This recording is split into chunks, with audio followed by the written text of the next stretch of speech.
And we welcome you to Newton Rebels Baseball. This is Frank Martinez, your play-by-play announcer for tonight's game. I'm joined along by Mark Cavala, general manager for the Newton Rebels. Well, Mark, tonight we have a different game here. Yeah. Not one that was on our schedule, but due to the fact that El Dorado dropped out of the league after the first game, we had to fill this in, and we're going to be playing against the Wichita Vipers. Yeah, and that's a local team around Wichita, and you definitely need to get some games on. It seems like a long time since I've seen you, Frank, but it's been a few days. But, we'll see what happens here, and hopefully the Rebels get back on track. We're ready to get started. We'll take you out to the field. And here's the first pitch by Jacobs. Now batting for the Wichita Vipers is first baseman number 8, Isaiah Figueroa. Yeah, Figueroa, 6'1", 170 from Mays South High School. Here's the starting lineups for the Wichita Vipers. Leading off and playing first base will be number 8, Isaiah Figueroa. Batting second will be the third baseman, number 0, Oscar Gallardo. Batting third and catching will be number 9, Mason Dean. Batting fourth and playing second base will be number 2, Jackson Swift. Batting fifth and playing shortstop will be number 6, Jaron Brown. Batting sixth and DH will be number 10, Trent Cannon. Batting seventh and playing right field will be number 00, Marcavius McIntyre. Batting eighth and playing left field will be number 18, Camden Cooper. Batting ninth and playing center field will be number 15, Colin Pearson. And pitching will be number 14, Corbin Jones. The head coach for the Vipers and Greg Schoenfeld. Yeah, it's a good start there by Carson right there, just coming out right after him right there and getting a strikeout, leadoff strikeout. Carson Jacobs, from Hays, Kansas, played at Newman University, was a freshman this last season. So we have one down now here in the top half of the first inning. We'll give you the defense here in just a second. Figueroa goes down with the strikeouts for out number 1. That brings up the third baseman, number 0, Oscar Gallardo. Yeah, Gallardo from Bishop Carroll. Breaking ball just misses as the count now goes to 1 ball, 1 strike now. Yeah, and he's he's just graduated from there, and he's actually a pretty good player. I've watched him play a few times through the years. Here's Jacobs' pitch. That one is fouled off by Gallardo as the count now goes to 1 ball, 2 strikes. We're just starting here in the top half of the first inning for your Newton Rebels. There is one down. And we don't have a lot of stats and all that on the Vipers, but I could tell you, they're a good area team.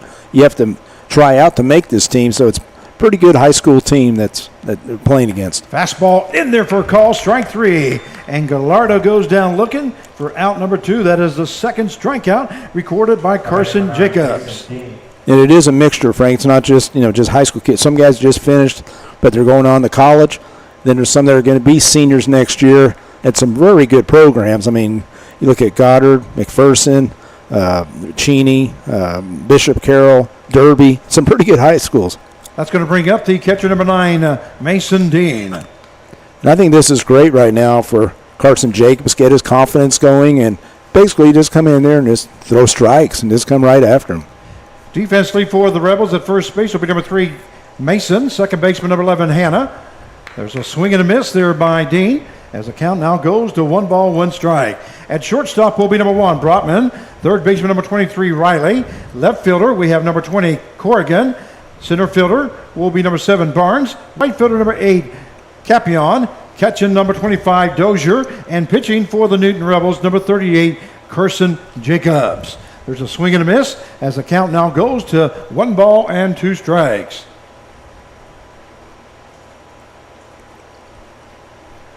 And here is Jacobs' pitch. That one fouled off there by Mason Dean, who's catching this evening for the Wichita Vipers.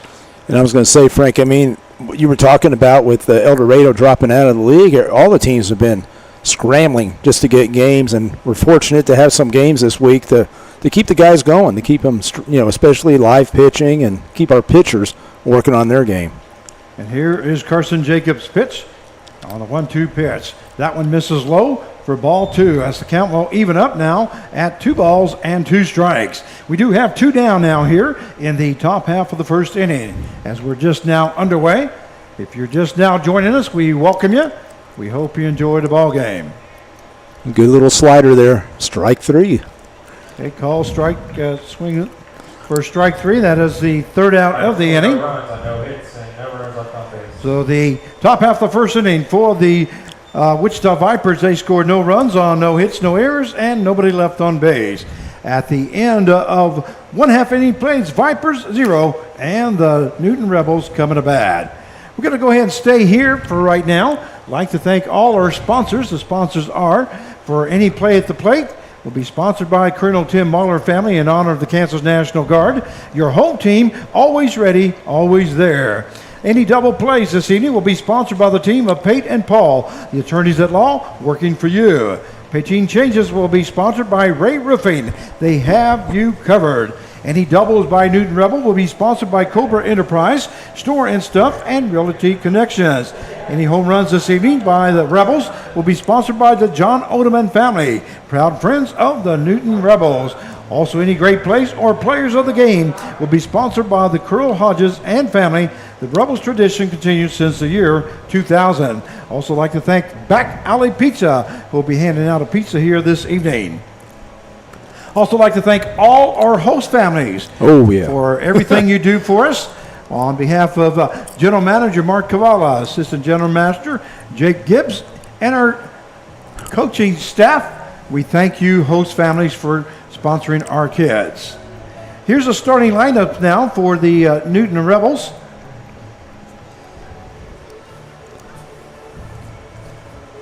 Leading off for the Rebels will be the shortstop, number 1, Andrew Brotman, batting second. The second baseman, number 11, Jaden Hanna, batting third and playing first base, number 3, Corey Mason, batting fourth and playing third base, number 23, Nolan Riley. Batting fifth and playing center field will be number 7, Justin Barnes. Batting sixth and DHing will be number 27, Connor Swink. Batting seventh and playing right field will be number 8, Thomas Capion. Batting eighth and catching, number 25, Max Dozier. Batting ninth and playing left field will be number 20, Aiden Corrigan. And pitching tonight for the Newton Rebels, number 38, Carson Jacobs. Well, I like to see right now, I like to see the Rebel hitters working on that approach that we were talking about. Have a plan when they come up to the plate here, especially in the first inning. As we go to the bottom half of the first inning, first pitcher is number 14, Corbin Jones. First pitch is outside for ball 1.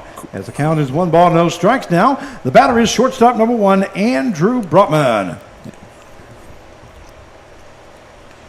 That pitch misses outside for ball 2. Yeah, Corbin 6'1", 190, righty from Wellington High School. And it's pretty funny. I mean, I guess that Coach Clark knows this guy because he does coach at Wellington High School, so he knows him. That ball hits to the right-hand side. The right fielder is going to fall in front of the right fielder. That is Marcavius McIntyre. So it's in there for a base hit for Brotman. And Brotman records his first hit of the ball game and the first hit for the Newton Rebels. And that will bring up the second baseman, number 11, Jaden Hanna. Yeah, Hanna from Beaverton, Oregon.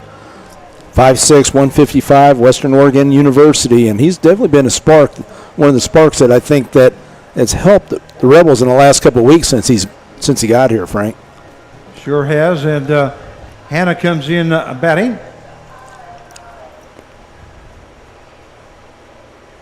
.300, as he's appeared in 6 ball games, has been up 20 times, has 6 hits, and has scored 2 runs.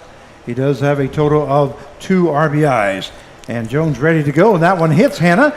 So Hanna will hustle down to first base. That's one thing I love about Jaden Hanna. Yeah. He does not run anything, and No. he does not walk anything out. He runs to first base if he gets hit, and also on a walk. I think being a redshirt junior, he's played the game for a few years. He knows what it takes, and he, like I said, he's definitely that Lenny Dykstra, that Pete Rose type of attitude. Hustling, and he plays hard. So now batting for the Newton Rebels with the first baseman, number 3, Corey Mason. Mason, another left-handed batter, and Jones' first pitch is in there for called strike. As the count goes, no balls, 1 strike now to Corey Mason. Yeah, Mason from New Market, Alabama, 5'10", 215, Shorter University.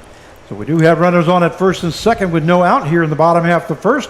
No score so far. And here's the pitch by Jones. That one hits Jones. And now Mason will be on at first base as a hit batsman. That moves Hannah to second base and Brotman to third base. Number 23, Nolan Riley. Yeah, it's good the catcher going out to talk, take control right there. And if you look at Coach Clark's lineup, he definitely changed it up, bringing Hannah usually batting in the 9-hole and the 2-hole. Mason with Trey right here, Trey Wingett not here available. He moved him up to the 3-hole. Corey Mason, Riley's usual 4-hole. So, he's changed it up a little, and we'll see what happens. So now to the bat will be the third baseman, number 23, Nolan Riley. And Corbin Jones in a jam here as the bases are loaded with no outs. And that one in there for call strike. So the count is no balls, 1 strike. This is Nolan Riley. Riley comes in batting .308 for the Newton Rebels. And he's appeared in 15 ball games. That pitch there by Jones just misses outside as the count goes to 1 ball, 1 strike. Yeah, Riley, like I say, he's a player that played here with us last year, and he goes to Fort Smith, Arkansas. It's Arkansas Fort Smith, actually, what they say there. But he's one of the best, most disciplined players on that round. That one fouled off to the right-hand side. First baseman Figueroa hustles after it, but not going to be able to get to it as the count goes to 1 ball and 2 strikes. Once again, Riley has appeared in 15 ball games, has been up to bat 52 times, has 16 hits, has scored 5 runs, and has a total of 11 RBIs. So he's got a chance here to add to that RBI total here, Carv, as we have runners on at first, second, and third with no outs here in the bottom half of the first inning. That pitch way outside. That ball does get away from the catcher, Dean, and scoring a run for the Newton Rebels. Yeah, Dean didn't have a chance right there, way to his right, and he gave it a good effort. So the count will even up now at 2 balls, 2 strikes. Corbin Jones threw that one way outside, and like I say, Mason Dean had no chance for that, so a run does score from third base. And here is Jones' pitch. That one is fouled off to the first base side as the count stays at 2 balls and 2 strikes. That score at home, by the way, is sponsored by Colonel Tim Mahler family in honor of the Kansas National Guard. Your home team, always ready, always there. So 1-0 is the score if you're just now joining us. And here's the pitch by Jones. Breaking ball misses high as that one went right over Nolan Riley's head. We were talking about approaches, and Nolan Riley, you and I both watched him last year and watch him now. His approach, doesn't swing usually at bad pitches, rarely strikes out, does a great job. That one misses for ball 4.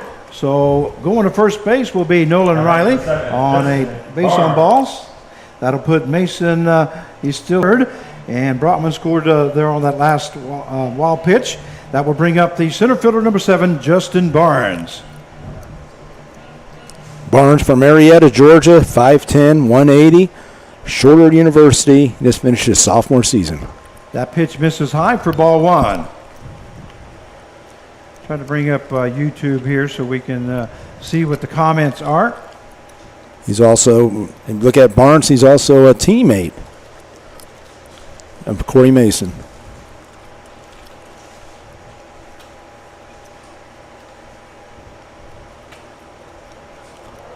Count is 1 ball, no strike. That's a swing and a miss there by Barnes at 1 ball and 1 strike.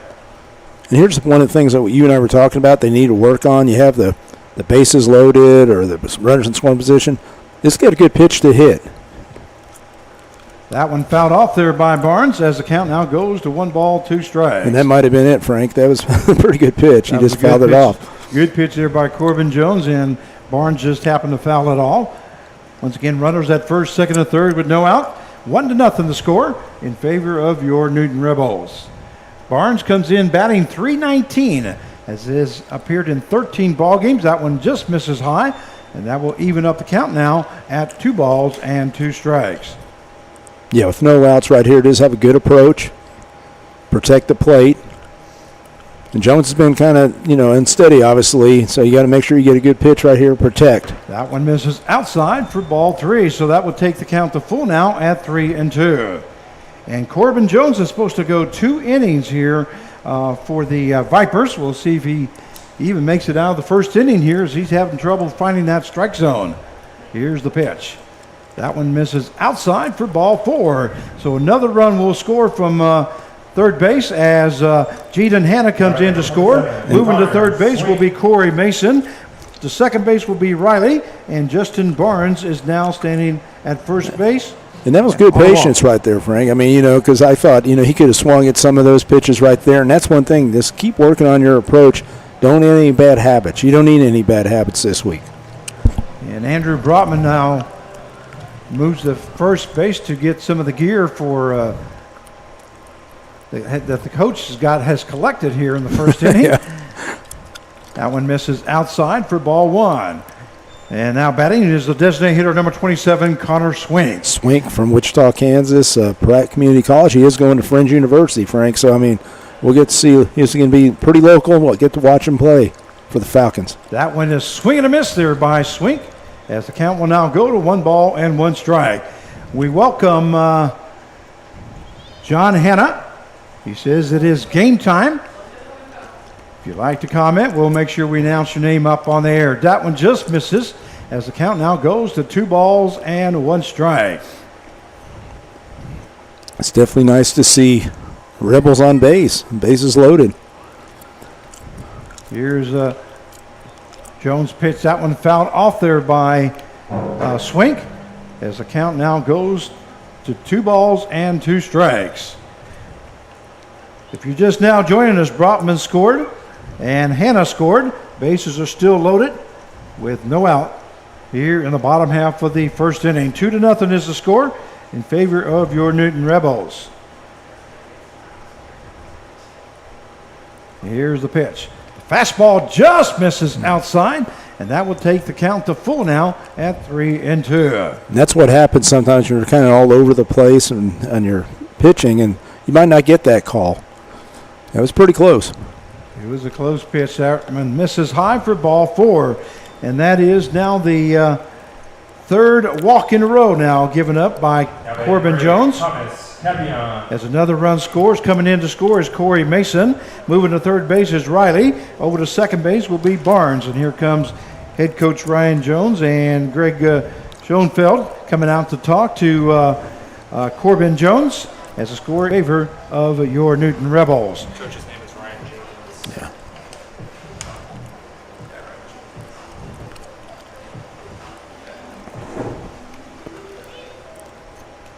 They just tell, hey, here. Just like what we talked about with our pitchers too. Just use your defense. And right there with how many walks right there?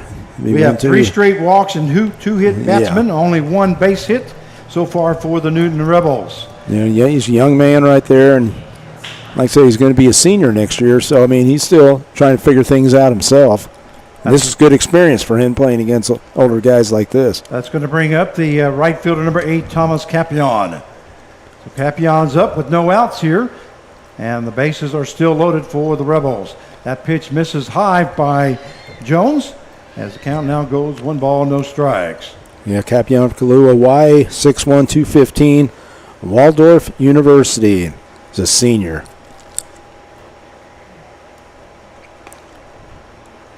That one in there for call strike right across the knees, as the count now go to 1 strike. Capion comes in batting 200 for the Newton Rebels, as he's appeared in 15 ball games. There's the ball hit to the second baseman. Second baseman bobbles the ball as he tried to throw that to second base, and there's going to be an error there. Yeah, I don't know. Second baseman. It looks like his footwork. He looks like he lost his footing right there, Frank. And as this when he was going to flip it, he lost it and threw it over where the shortstop usually plays. The shortstop standing right there at second base. So another run scores as Nolan Riley scores from third base. Barnes moves to third. Swink goes to second, and Capion is on with an error charged to the Vipers. 4-0 is the score. No outs here in the bottom half of the first inning. And Corbin Jones trying to get out of a jam here in the bottom half. There's the pitch by Jones. That one hits the outside corner as the count goes to no balls, one strike. Now to catcher, number 25, Max Dozier. This is the 8th batter in the inning, and we still have no outs here in the bottom half of the first. That pitch misses low, and that one almost gets away from catcher Dean, but is able to corral it. Yeah, good stop by Dean. As the count goes to 1 ball, 1 strike. Dean from Spearville High School. Is that in the Kansas City area? No, that's Jay Gibbs knows. Assistant GM, Spearville High School. Where's that at?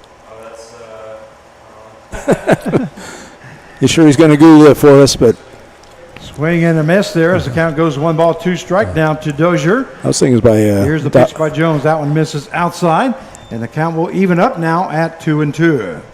it's North, up in the Kansas City area or up higher? Salina. Salina area, okay.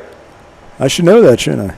I spent 5 years in Salina, so 2-2, here's the count. Swing and a miss there by Max Dozier as he goes down swinging for out number 1. That is the first strikeout recorded by Corbin Jones. yeah, Jones. You can see he's settled in a little, Frank. I mean, he's just coming right after him right now. He's throwing the strikes.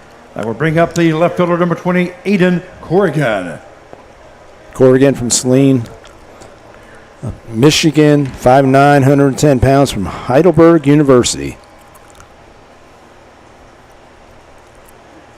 First pitch is in there for ball 1. Just down low below the knees. You know, you got Jones is kind of relaxed right now. I mean, right now he's got his fastball working. He's starting to get his curveball working, so that definitely will help. Here's the pitch by Jones. That one hit hard into right field. That one is going to be foul, and that will take the count now to 1 ball and 1 strike. Yeah, it's looked like an off-speed pitch. He hung on that up, and then he did a good job, Corrigan, but just foul. Okay, they say our live feed is skipping a little bit. Huh. Is that what that's supposed to be? Oh, maybe. That one fouled off by Corrigan, and the count stays at 1 ball and 2 strikes. We do have 1 down. The base is still loaded here in the bottom half of the first inning. 4-0 is the score in favor of your Newton Rebels. Corbin Jones on the mound, trying to get out of this inning. And here's the pitch by Jones. That was a ball hit into center field. Center fielder is getting under it, which will be Colin Pearson, makes the catch. And a runner tags from third base. That would be Justin Barnes. And the score now is 5-0 in favor of the Rebels. We do have 2 down now. Yeah, and right there, Corrigan took the fastball, and this went right with it, right up the middle, and did his job, got the RBI and sac fly. Swink stays at second base. Capion stays at first, but scores now 5-0 in favor of your Newton Rebels. And that will bring up the leadoff hitter, shortstop number 1, Andrew Brotman. It's good to see Brotman getting the swing twice in 1 inning. Brotman got a base hit into right field his first time up. First pitch in there for call, strike 1. So runners on at first and second with 2 down. 5-0 the score. Brotman comes in batting .319. Correction, .329. That one misses way outside. Nice job there by Dean just to make the stop there. But Connor Swink moves to third base on that pitch as the count will go now to 1 ball, 1 strike. Yeah, good hustle right there. It was a good read. So Swink now to third base. Capion on second with 2 down. 5-0 the score. Here's the pitch by Jones. That fastball just misses outside as the count goes to 2 balls and 1 strike. Just looking out there, Frank. Look at the flag out there. We sure didn't see that with the Cheney series. Well, we sure didn't. No. The wind Just blew no wind. 20 miles an hour all the way through. There goes Capion. That ball is lifted to the right-hand side. First baseman looks like he's going to get under it. Figueroa will make the catch for out number 3. It's a good play. So an F-3 is the play if you're scoring at home, but not before the Newton Rebels. They score 5 runs on 1 hit, 1 error, and 2 left on base. At the end of 1 inning to play, it is the Newton Rebels 5 and the Wichita Vipers 0. And we'll be right back.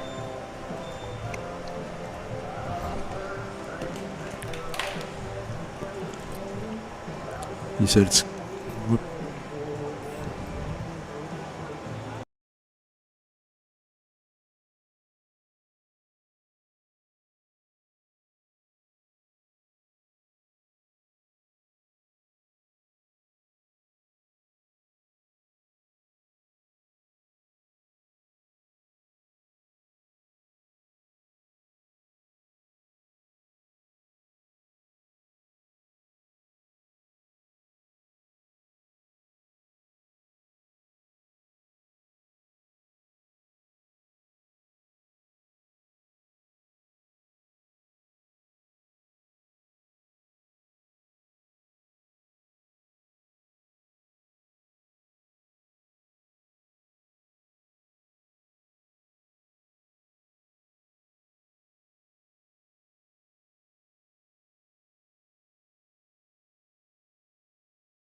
And we welcome you back to Newton Rebels baseball as we go to the top half of the second inning. Score is 5-0 in favor of Newton.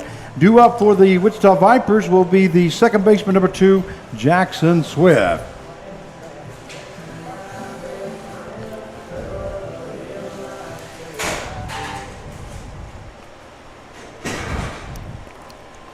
Jackson Swift is a second baseman.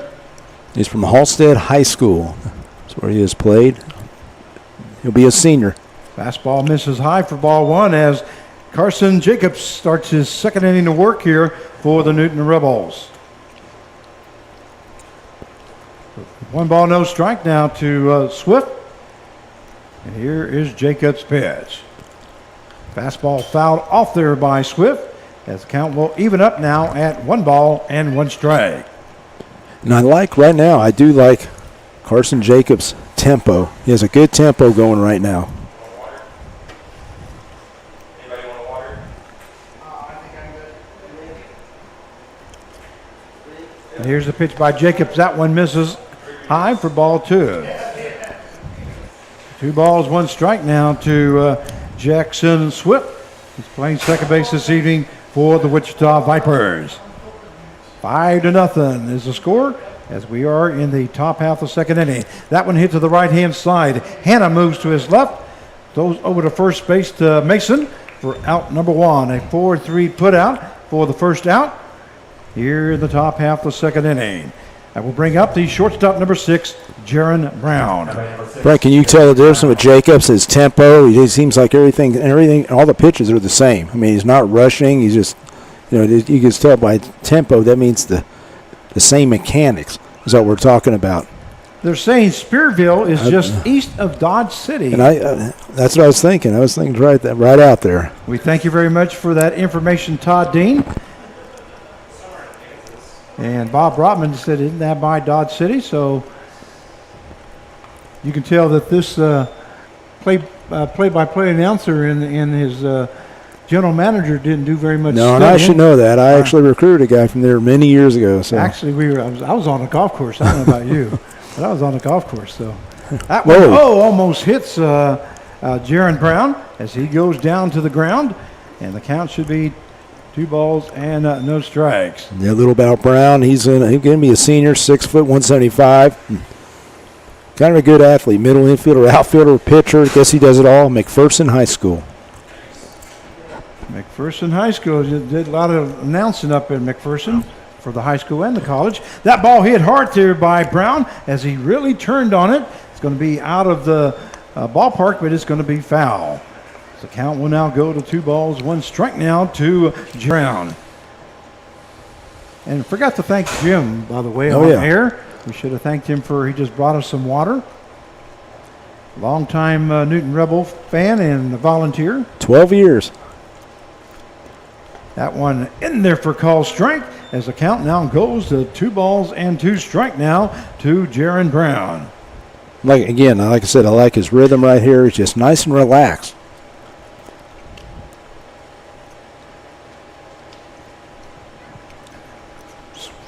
change up there. And that's a swing and a miss there by Jaron Brown as he goes down for out number 2. That is the 4th strikeout recorded by Carson Jacobs. Now we'll bring up the designated hitter, number 10, Trent Cannon. Yeah, Cannon, he's a guy who just graduated this past spring, 5'8", 180, catcher, second baseman, right-handed pitcher from Cheney High School. He's going to Heston College next year. We just got informed he's going to Heston College, and his high school coach, of course, is Mike Quick, who's the assistant coach for the Cheney Diamond Dogs. First pitch by Jacobs is in there for call strike 1. And here's the pitch by Jacobs. Change up, that one hit to the third baseman. That may go foul if Jacobs plays it correctly, and he does.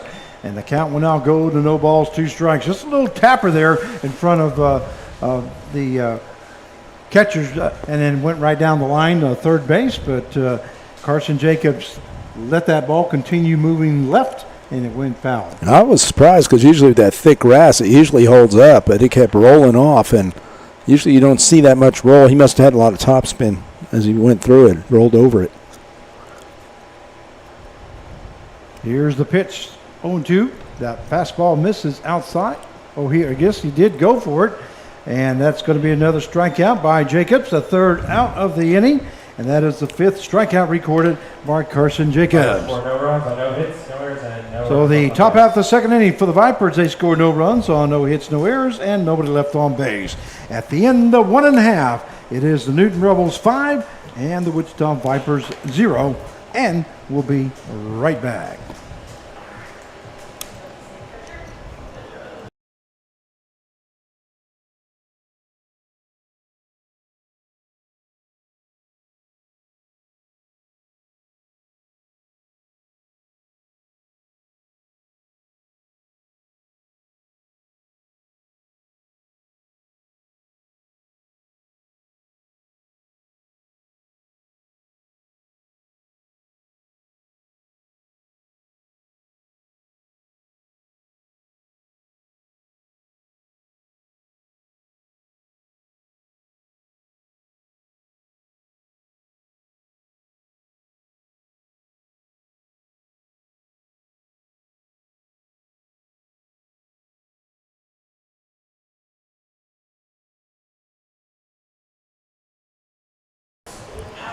And we welcome you back to Newton Rebels baseball as we go to the bottom half of the second inning. 5-0 is the score in favor of Newton.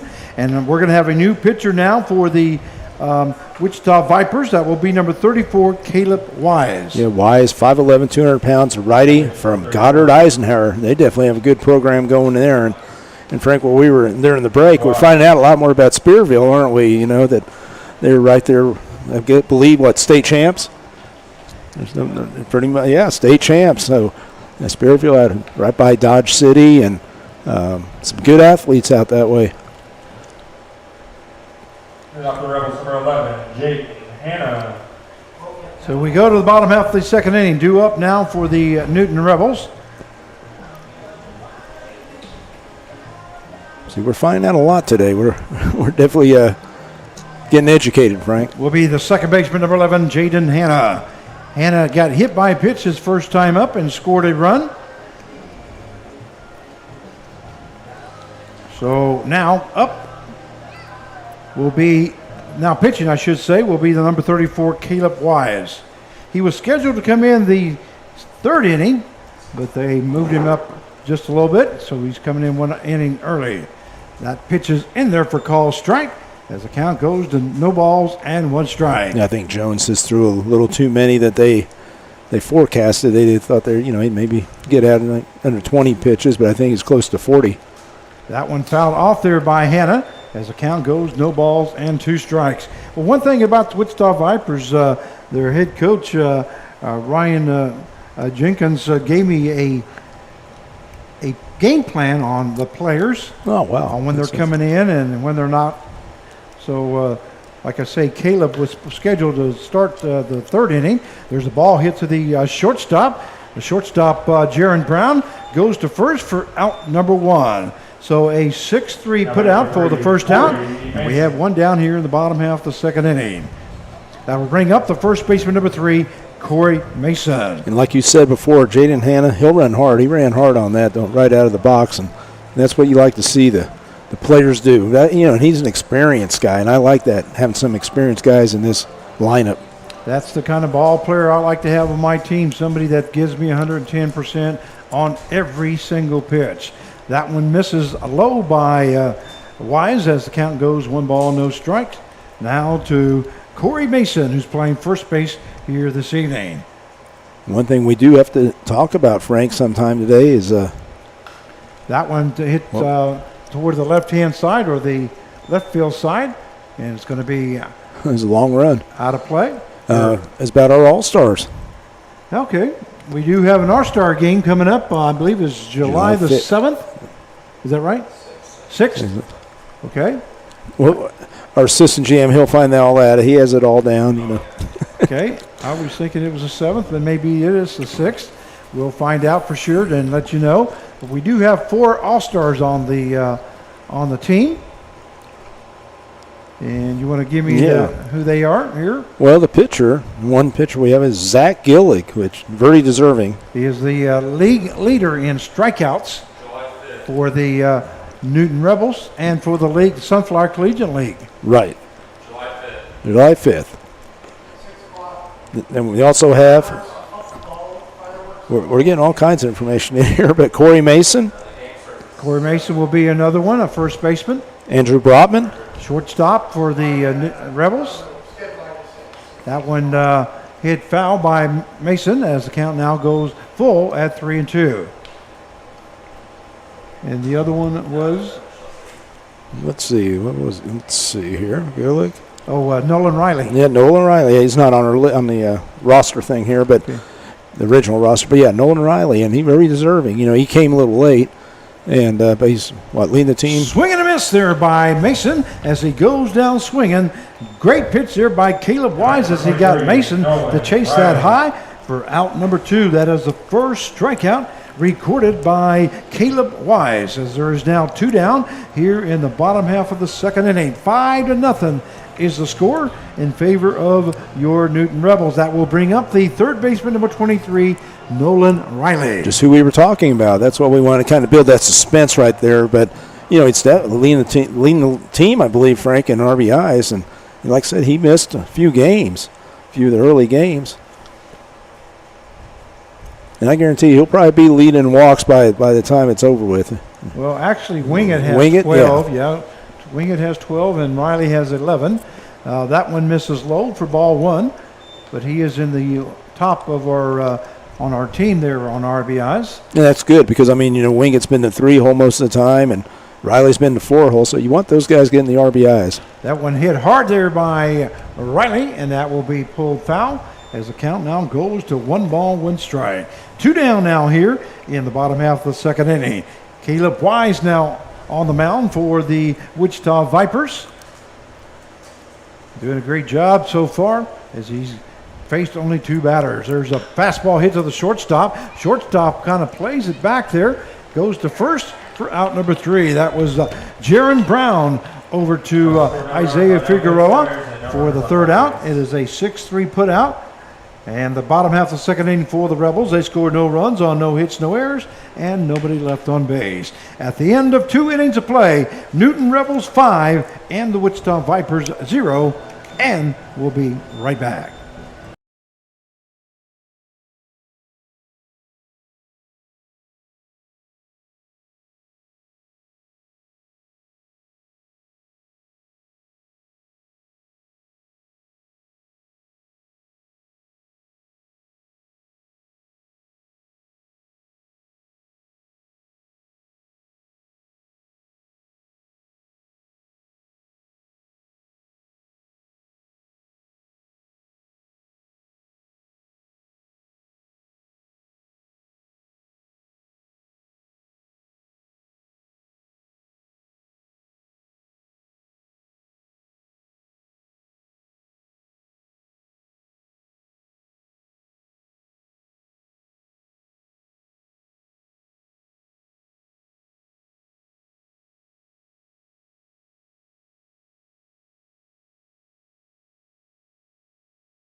And we welcome you back to Newton Rebels Baseball as we go to the top half of the third inning. This is Frank Martinez, your play-by-play announcer for the Newton Rebels, joined along by General Manager Mark Cavala. Due up here in the top half of the third inning will be the right fielder, 00, Markavius McIntyre. Yeah, McIntyre, 5'8", 175. Right-handed, Yeah, that's from North Carolina. North Carolina, so we don't have a lot on him right here. So Carson Jacobs ready to go do his third inning of work here. And he faces Markavius McIntyre. First pitch, a breaking ball in there, swinging for strike one.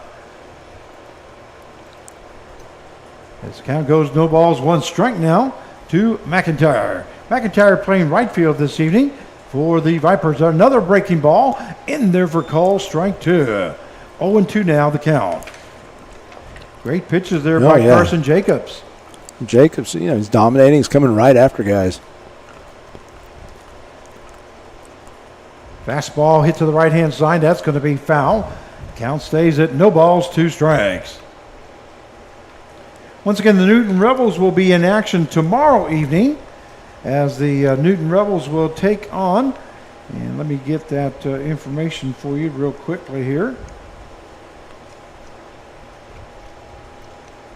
We'll be facing the 316 Elite Jones team. There's a swing and a miss there by McIntyre as he goes down for out number one. Number 18. So we have one down now here on the top half of the third inning. We'll bring up the left fielder, number 18, Camden Cooper. McIntyre, that was Carson Jacobs' sixth strikeout of the ball game. Swing and a miss there by Cooper as the count now goes to no balls and one strike. Yeah, he's in a rhythm. This is the best rhythm that we have seen. Fastball just misses low as the count will even up now at one ball and one strike. Once again, the Newton Rebels will be in action tomorrow evening as they take on 316 Elite Jones team at 7 o'clock. And then they'll be facing the Vipers again on the 30th. That ball hit to the shortstop Brotman. Brotman goes to first to Mason for out number two. So a 6-3 put out here in the top half of the third inning. That will bring up the center fielder, number 15, Colin Pearson. It's pretty exciting seeing some of the young talent around here. I mean, we got some good young talent in this area, in the Wichita area. So the Wichita Vipers will be once again here on Wednesday. And then the 316 Elite will be here on Tuesday and Thursday. That will be facing both of those two teams. Once again, these teams are taking the place of El Dorado. Let's hope this rain holds up. That's the big thing.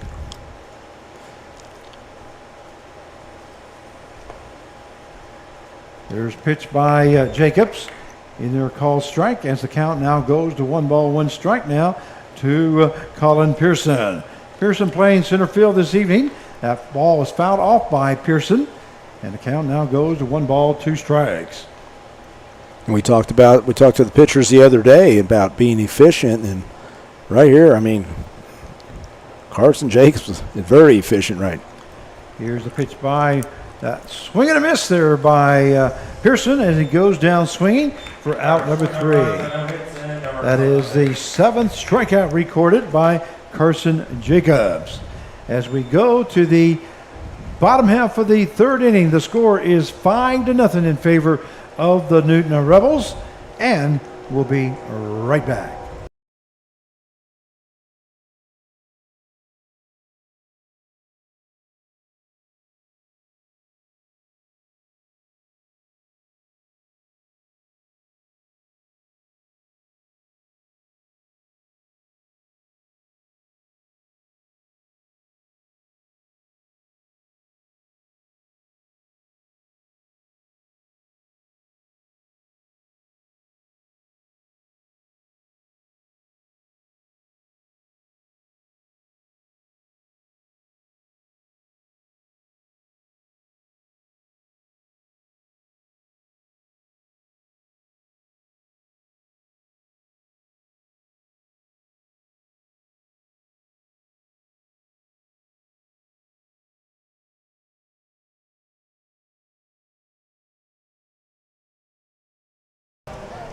And we welcome you back to Newton Rebels baseball as we go to the bottom half of the third inning. The score is 5-0 in favor of the Newton Rebels. Due up for the Newton Rebels. Rebels number 7, Justin Barnes. Yeah, Frank, one thing I did want to talk about is it was a tough June for Rebels. We talked about it as a team, but I think there's better things ahead. I think we got a bunch of guys, that are going to stick it out and play hard, and and sometimes it's not all about the wins and losses, but you have to come out here and start and improve. And I think we got a group of guys that are gonna come out here and play hard. And they really like each other. You can tell, So I think it's a thing that we'll see what happens here, but it's getting a lot of respect. That's what we talked about, and I challenged them about that, get a respect within the league. And this is a good start. Pitch there by Wise.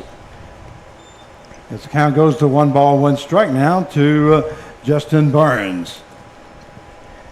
Here in the bottom half of the third inning, 5-0 score if you're just now joining us. We'd like to say hi to you, so make a comment on YouTube, and we'll make sure we announce your name. That one fouled off there by Barnes as the count now goes to 1-2. We've said hi to John Hanna and Bob Brotman and Todd Dean. They have commented on YouTube. We appreciate all your comments. We hope you enjoy the broadcast here this evening. And I apologize to Mr. Dean because, he's from Spearville. A swing and a miss there by Barnes, and he goes, as the count now goes to 1-2. Is it foul tip? All right. Thank you. I thought that was strike 3. Must have been foul tip there by Barnes. I've been impressed with Caleb Wise in that first inning right here, getting ahead, throw strikes. Like I say, Caleb Wise was scheduled to come in on this third inning, but had to come in one inning earlier due to the fact that Corbin Jones threw a lot of pitches in that first inning as he faced 10 batters. That one misses for ball 2, so the count will even up now at 2-2.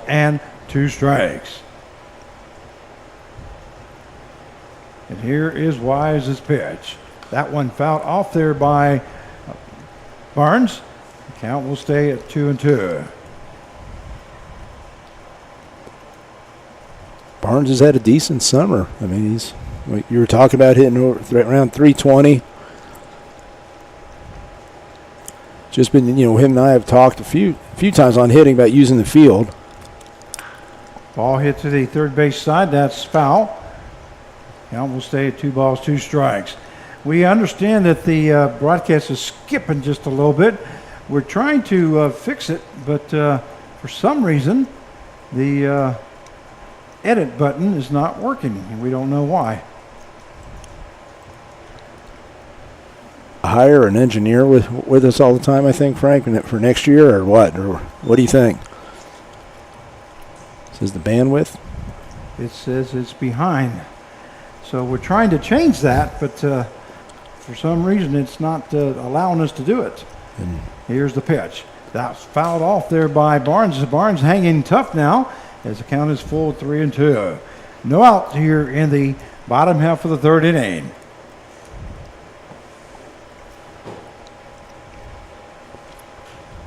And 5-0 is the score. Go ahead. I was going to say, if Jay Gibbs can't fix it, I don't know who can. Because he knows this. He knows production truck.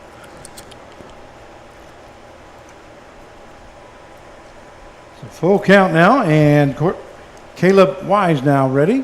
Here's the pitch. That one is hit into center field. Center fielder backing up is Pearson. Gets under it, makes the catch for out number 1. Yeah, he had a good swing on that fastball, just got a little under it. 27, Connor Swing. And he gave a good ride, Frank, probably about 370, 375 out there. That will bring up the designated hitter number 27, Connor Swink. It is 380 into dead center field. The Wichita Vipers having white pants with the blue jerseys. That one hits Swink. Swink will be going to first base. So Swink, this is his second time on the base path as he walked the first time, and now he gets hit by pitch. First base coach now is Cole Seltzer, taking over for Austin Ferguson. It's going to bring up the right fielder, number 8, Thomas Capion. No, Thomas has been working. He's trying to get back to where, especially had a great spring. And, he started coming on here in the summer. And Throw over to first base in safely is Connor Swink, as Caleb Wise just tosses over softly, just to let Swink know that he has not forgotten about him at first base. There's another throw, this time a little bit harder, and Swink is in safely. We have another. well, they know each other, so I think that's the thing. That's why he's throwing over there. Here's another throw over to first base. We'd like to say hi to Caitlin Neal. Says hello from Arizona, family of Jack Rector. They love to watch. We welcome you. We hope you enjoy the broadcast. And I believe Jack's pitching tomorrow. Jack Rector will be on the mound tomorrow. That one misses high. There goes the runner. Swing to second base, and the catcher, Mason Dean, had a little trouble getting that out of his glove. So in with a stolen base is Connor Swing.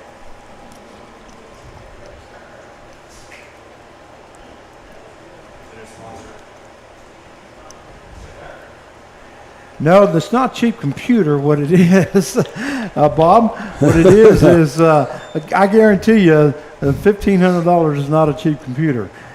What it is, it says it's getting hot, and there's a setting that we need to change, but on the program, but the program is not allowing us to get to there for some reason. I keep pushing what we're supposed to push to edit it, and it's just not allowing us for some reason. Won't let you on there. Yeah, that's. Here's the pitch. That one hit hard there down the line. That's going to be in for extra bases by Thomas Capion. Coming around third base to score is Connor Swink, and Thomas Capion will be on with a double and an RBI. Did a great job there turning on that fastball right down the left field line. I mean, it was a shot. That double by Capion is sponsored by Cobra Enterprise, Store and Stuff, and Realty Connections. Also, that play at the plate is sponsored by Colonel Tim Mahler family in honor of the Kansas National Guard. Your home team, always ready, always there. So a run scores now, and on its second base will be Capion, and that is the third hit of the ball game, I believe. Let me make sure. Second hit of the ball game. Score is 6-0. First pitch is ball one to Max Dozier. That one low for ball two. 2-0 now the count to Dozier. On at second base is Thomas Capion, as he just got a double and an RBI to score Swink from second base. One down now here in the bottom half of the third inning. That one misses low for ball three. And Mr. Caleb Wise now. He was looking good. He was looking really good. Just last couple of batters just getting behind.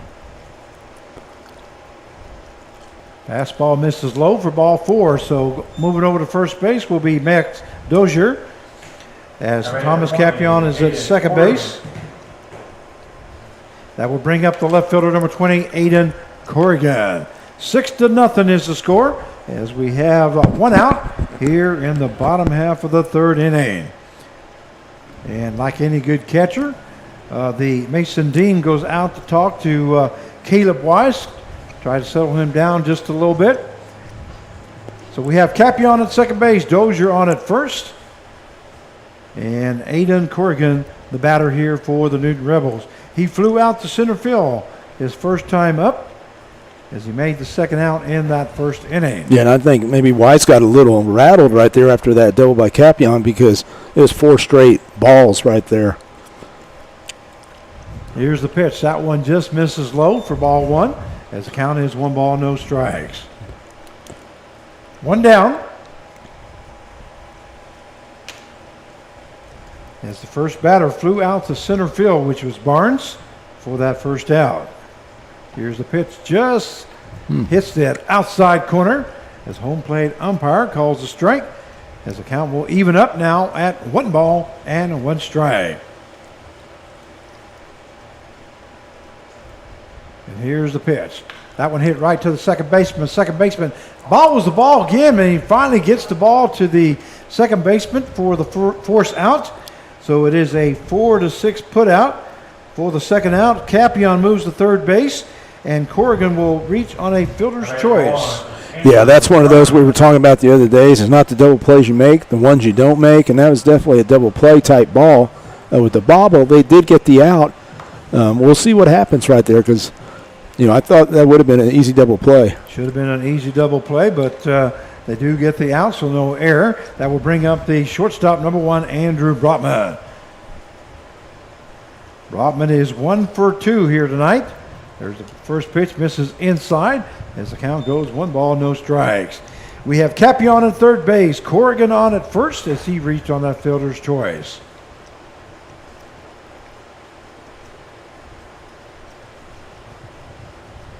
That one lifted into center field. That may fall in, and it does. And another run scores as Capion scores from third base. Yeah, he kind of got jammed right there, Brotman, but he's strong enough that he just swung right through it and blooped it out, right out there, right in front of the center fielder. RBI, base hit. So Brotman records his second hit of the game and an RBI. That will bring up the second baseman, number 11, Jaden Hanna. So the score now is 7-0 in favor of the Newton Rebels. As another run has scored from third base was Capion. Moving over to third base was Corrigan. And Brotman on at first base with that RBI. So Jaden Hanna now up with 2 down. First pitch misses low for ball 1. Yeah, that pitch to Brotman that he jammed him, that was a good pitch. Busting in right there. But like I said, Brotman, he fought that off. That is the 4th hit recorded by the Newton Rebels here in the ball game. And Brotman, that was his 26th hit of the ball game. And also the 12th RBI. 3 hits. Okay.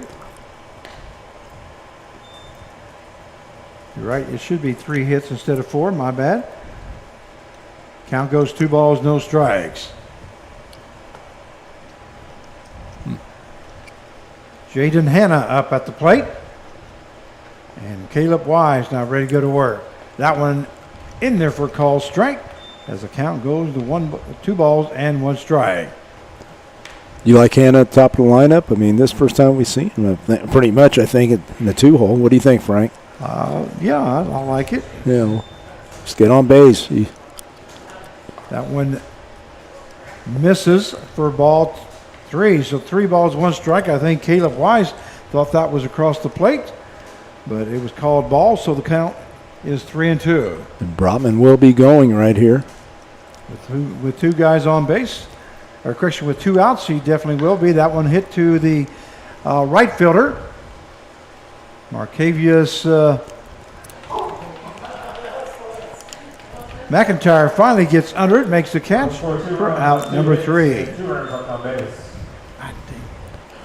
Like he ran a long ways. So the bottom half of the 3rd inning for the Newton Rebels, they scored 2 runs on 2 hits, no errors, and 2 left on base. At the end of 3 innings of play, it is the Newton Rebels 7 and the Wichita Vipers 0, and we'll be right back.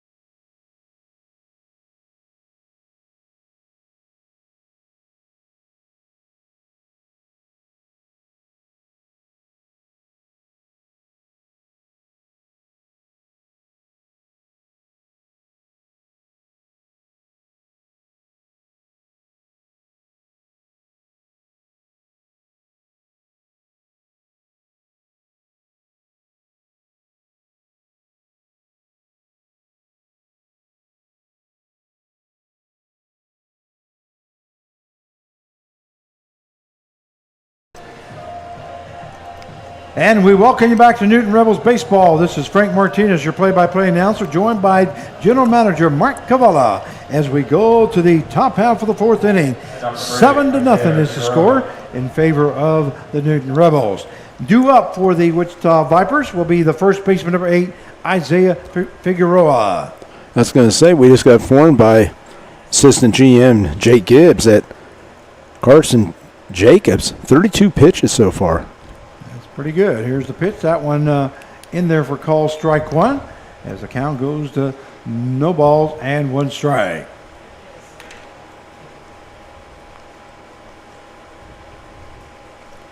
Jacobs pitch, swing and a miss there by Figueroa as the count now goes to no balls and 2 strikes. 3 hits so far for the Newton Rebels. They have scored 7 runs in that first inning. There was 2 hit batsmen and 3 walks and 1 error that allowed 5 runs to be scored. That one misses outside as the count now goes to 1 ball and 2 strikes. And it's so important for pitchers to set that tone. I mean, and Carson Jacobs definitely doing that. That one fouled, swing and a miss there by Figueroa, and that ball gets away. So Figueroa will be on at first base.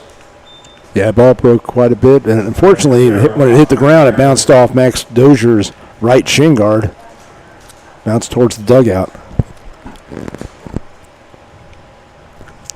And that will bring up the third baseman, number 0, Oscar Gallardo. So Gallardo will be on at first, or correction, at up to the plate as Figueroa will be on at first base. And here's the pitch by Carson Jacobs. A ball hit to the third baseman. Line shot there to Nolan Riley. And it's going to be a double play. A line shot from Gallardo to Nolan Riley, who dove for that ball right at the line. Comes up, throws a strike to first base for that double play. That double play is sponsored by the team of Pate and Paul, the attorneys at law, working for you. And that great play right there, too. That's sponsored by Carl Hodges. Wouldn't you say right there? Oh, yeah, definitely. Yeah, but the whole thing about it,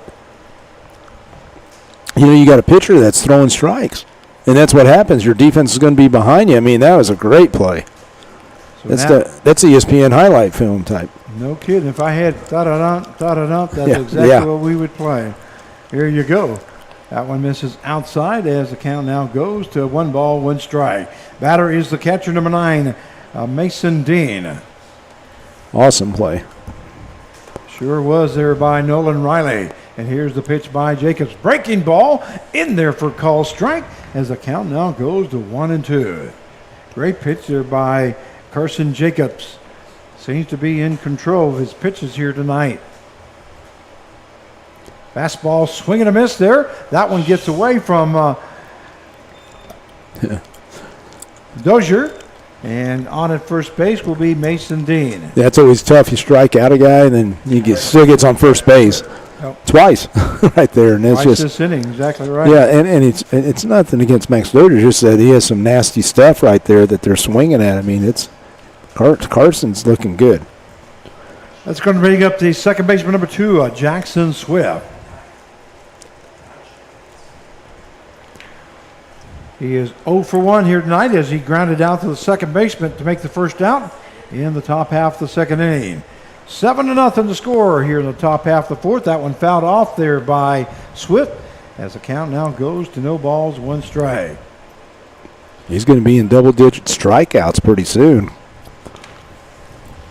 Carson Jacobs, this is going to be his season high, definitely.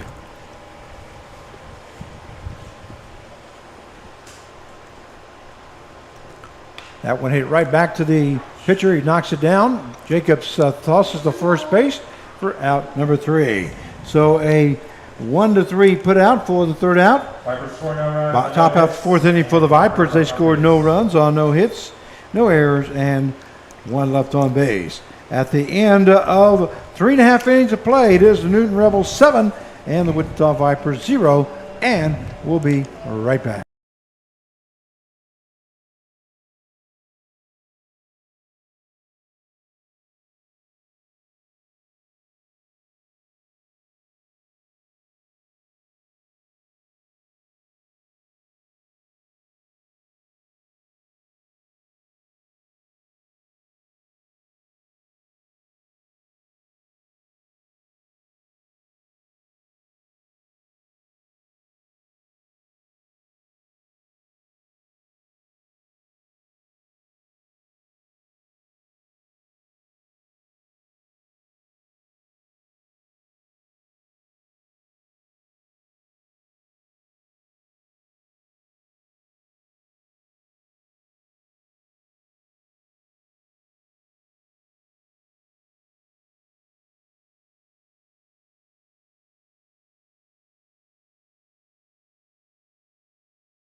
And we welcome you back to Newton Rebels baseball as we go to the bottom half of the fourth inning. We have a new pitcher now for the Wichita Vipers. It will be number 10, Trent Cannon, who was the designated hitter for the Vipers. Yeah, he's the Cheney High School product. Like I said, he catches. He plays second, right-handed pitcher, 5'8", 180. And the first batter he'll be facing is the first baseman, number 3, Corey Mason. Mason comes in batting .380 into the ball game, as he's appeared in 16 ball games, has been up the bat 50 times, has 19 hits, has scored 8 runs, and has a total of 7 RBIs.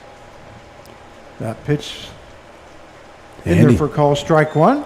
And then he's an all-star, so I mean that's pretty proud of him. I mean he's doing pretty well. Cannon misses outside as the count will even up now at 1 ball, 1 strike to Corey Mason, who's playing first base this evening for the Rebels. Here's Cannon's pitch. That ball lifted to the first base side, and it's going to be foul. So the count will go to 1 ball and 2 strikes. Here you go, Frank. Couple of scores. The Seeds, they defeated the Warhawks today, 8-0.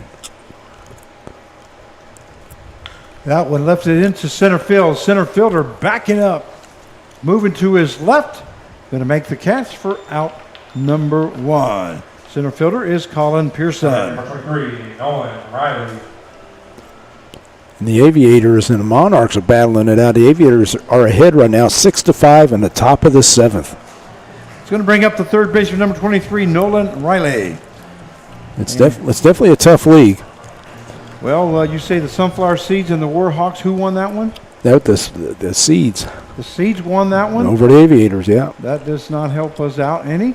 Oh, over the Aviators. Yeah. Okay. Well. No, excuse me, the Warhawks. Okay, that's what I thought you said. Yeah, Warhawks. Okay. Aviators are ahead of the Monarchs right now, 6-5. And the Batcats and Sluggers are just getting underway. That pitch just misses outside as the count goes now 2 balls and no strikes. No runners on base here as we are in the bottom half of the 4th inning. 7-0 is the score in favor of Newton. And here's the pitch by Cannon. That breaking ball in there for a call strike as the count now goes to 2 balls and 1 strike. To Nolan Riley, third baseman here for the Newton Rebels. Fastball down low, misses as the count will now go to 3 balls and 1 strike. So far this season, the Cheney Diamond Dogs are 16-4, who are leading the league. That one misses for ball 4. So going to first base will be Nolan Riley. On a walk. 7, Justin Barnes. We'll bring up the center fielder, number 7, Justin Barnes. And I like what Riley did right there. He let the umpire call it. He just kind of looked, and umpires, he leaned that way, but umpire said ball 4, and then he jogged down to first. And they are followed by the Hutchinson Monarchs, who are 10-4. The 316 Sluggers are 14-7. And then Great Bend is 10-6, followed by the Hayesville Aviators 10-9. Derby Twins 10-10. Andale Warhawks 5-12. Sunflower Seeds 3-13. And then the Newton Rebels 3-16. Count is no balls, 1 strike now to Justin Barnes.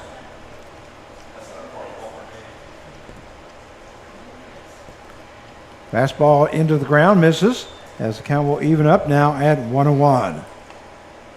So Justin Barnes, the batter, he is 0 for 1 here this evening. He walked and he scored a run, and then he flew out to center field in the 3rd inning. And Trent Cannon now the pitcher, and here's the pitch. Breaking ball out, hit to the third baseman. He moves to his left. A throw over to second base for 1, but not going to be in time for a double play.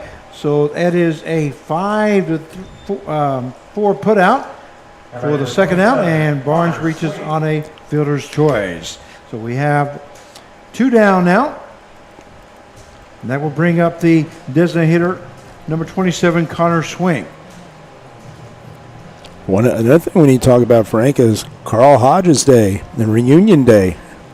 That's coming up on Yeah. July the July 3rd. 3rd. Anybody, any Rebels, it could be player, host family, staff that used to work here, whatever, coaches. first pitch there by Cannon is breaking ball in there for call strike as the count goes no balls and 1 strike. And we're trying to get everybody together. You know, Carl Hodges will be here. He's the creator, the founder of the Newton Rebels. There would not be a Newton Rebels without Carl. He is that pitch almost got away from Cannon as he threw over to first base, and Figueroa was able to make that stop. And the big thing, Frank, is that's 21 years. 21 years that the Newton Rebels have been in existence. That one swing and a miss there by Swink as the count now goes 0-2. Moving over to second base was Barnes on that pitch. So we do have a runner on at second base with 2 down here in the bottom half of the 4th inning. 7-0 is the score in favor of your Newton Rebels. Here's the pitch by Cannon. That one lifted to the right-hand side. First baseman Figueroa hustling to the fence but not able to get to it. Yeah, he made a nice play earlier. He was hustling right there. As the count stays at no balls and 2 strikes.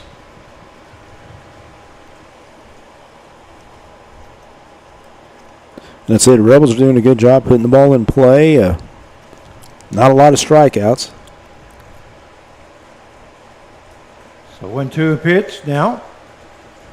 And here is a breaking ball, swing and a miss there by Connor Swink as he goes down swinging for the 3rd out.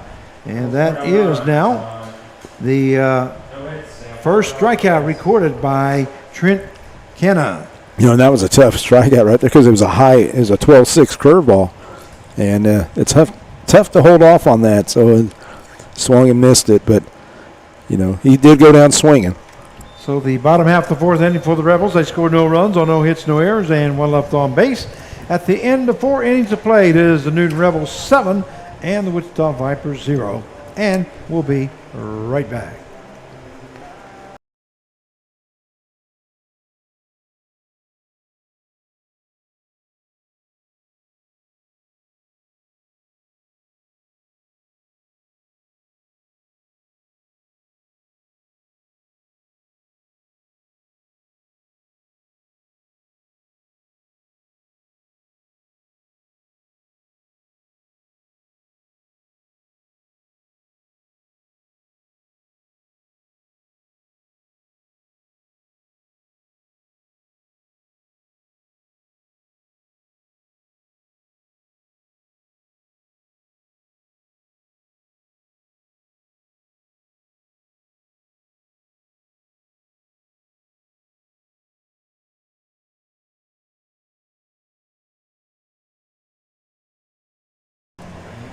And we welcome you back to Newton Rebels Baseball as we go to the top half of the 5th inning. Carson Jacobs getting ready to start his 5th inning of work.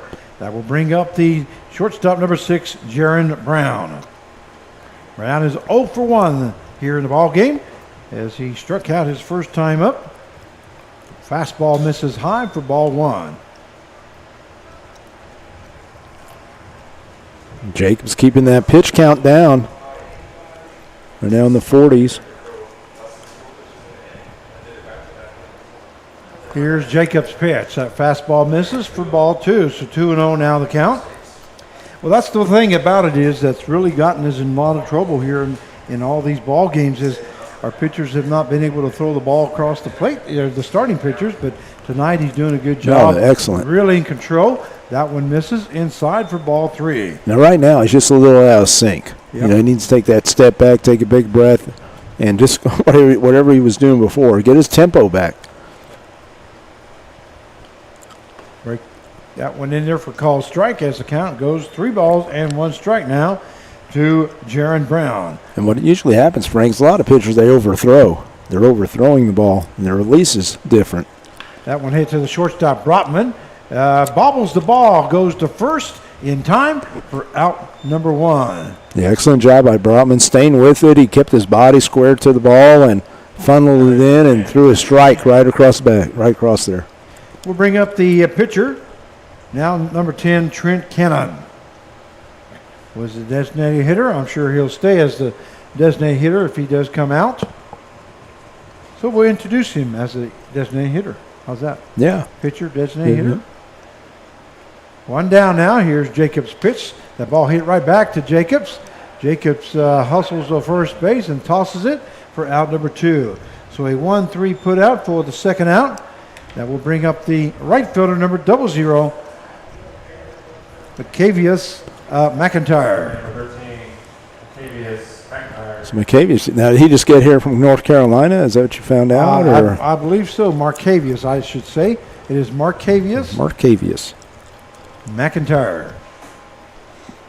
I like that name, Marcavius.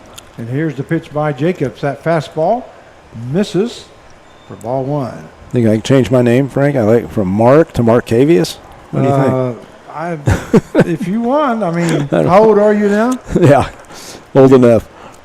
You're going to have to relearn your name. Yeah, And I just like that name. That fastball hits the outside corner as the count now goes to 1 ball, 1 strike. Swing and a miss there by McIntyre, and the count now goes to 1-2. Great pitch there by Carson Jacobs as he just challenged McIntyre on that pitch. Another fastball, but that one misses low for ball 2. As count goes down to 2-2. To Marcavius McIntyre. I'll say it again for you since you like it so much. That's right. That one misses high for ball 3. So full count now. That's like what Jacob's doing right now. It doesn't matter if there's a high school team or whatever. He's in there. He's pounding the zone. It doesn't matter. That plate doesn't move. That one in there for call. Strike 3. And McIntyre goes down looking for the third out. So the top out the 5th inning for the Vipers. They scored no runs on no hits, no errors, and nobody left on base. At the end of 4.5 innings of play, it is the Newton Rebels 7 and the Wichita Vipers 0, and we'll be right back.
And we welcome you to Newton Rebels Baseball. This is Frank Martinez. I'm joined along by Mark Cavala. And due up here in the bottom half of the 5th inning is Thomas Capion. Capion gets hit on the first pitch, so he will be on at first base. Max Dozier. We'll bring up the catcher number 25, Max Dozier. Here in the bottom half of the 5th inning. Runner on at first base, no outs.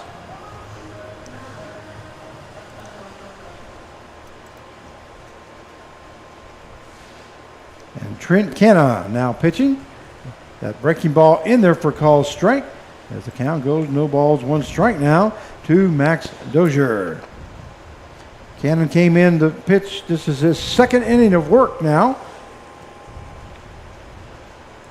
So he faced 4 batters in that 4th inning. A swing and a miss there by Dozier. And the count now goes to no balls and 2 strikes.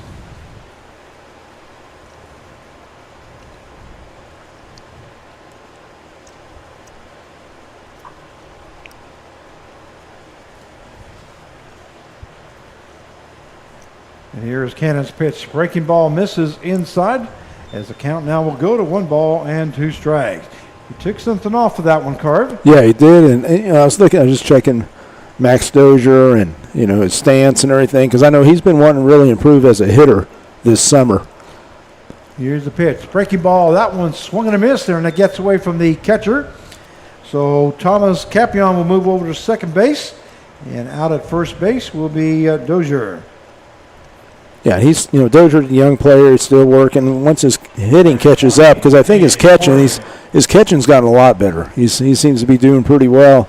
Working on it. I mean, Carson Jakes had some nasty pitches where he couldn't handle, but I'd say right now he's still learning the game, and I think a lot of good things for his future. So Dozier goes down swinging for out number 1. That is the second strikeout recorded there by Trent Kennan in the ball game.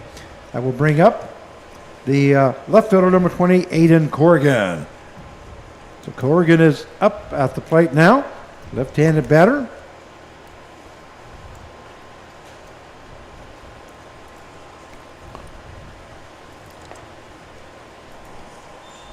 Yeah, Corrigan from Heidelberg University. They definitely have a good program up there. Corrigan comes in batting .220 as he's appeared in 14 ball games, has been up to bat 50 times, has 11 hits, and has scored 11 runs. That breaking ball in there for call strike as the count goes to 1 ball, 2 strikes now to Corrigan. 1 down here in the bottom half of the 5th with the runner on its second base is Thomas Capion. And Cannon right here, he's throwing a lot of mixed, off-speed pitches. That one lifted into the infield. Looks like Figueroa is going to make the call at first base as he gets halfway between first and catcher's mound, or the catcher, as the catcher was heading towards the mound, I should say. And that is out number 2. So we have 2 down now. And that will bring up the shortstop number 1, Andrew Brotman. Yeah, Brotman just needs to keep working on his approach, keep working on his game. Brotman is 2 for 3 here tonight with 1 RBI. Stay within himself. Don't try to do too much. Ball into the ground, misses for ball 1. And when you have a runner in scoring position like this, especially 2 outs, just go with it. And you got the hole to the right side. If they pitch you away, take it in. Look at the hole right there. If you can see on the screen, everybody, between first and second, just a little base hit's going to score him. Second baseman playing around, yeah. Trying to keep the runner on at second base. Here's the pitch, misses high. As the count now goes 2 balls, no strike now to Andrew Brotman. And I think Brotman has the back control that he could take it to the right side. Just go with the pitch. Just don't try to do too much. You just don't want to roll over to the shortstop.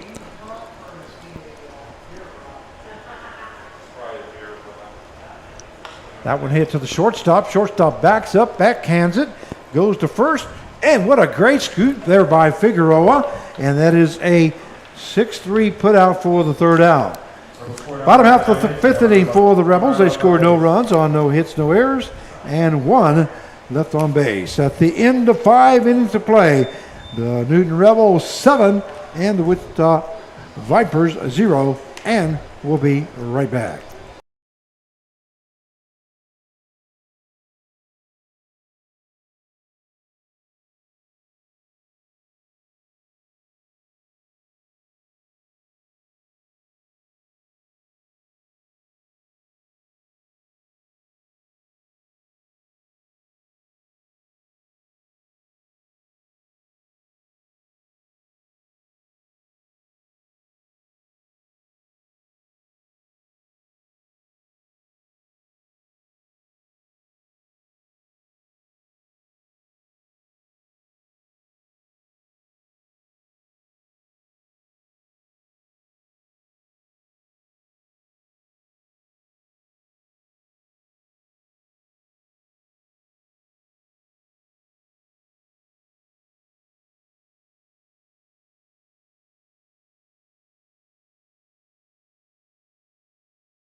And we welcome you back to Newton Rebels baseball as we go to the top half of the sixth inning. 7-0 is the score in favor of Newton. We do have some changes, as they say. And looks like Jaden Hanna has now moved over to shortstop.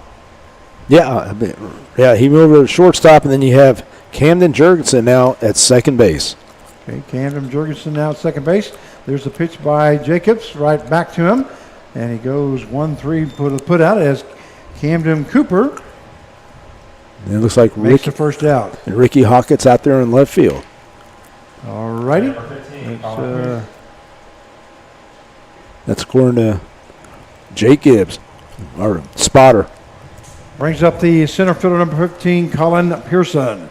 and has better eyes than you and me, Frank, so he could see those numbers out there. That one gets away. As the count is 1 ball, no strike. So I'm sure that who did you say was at second base? Camden Jurgensen. Okay. He's number 6.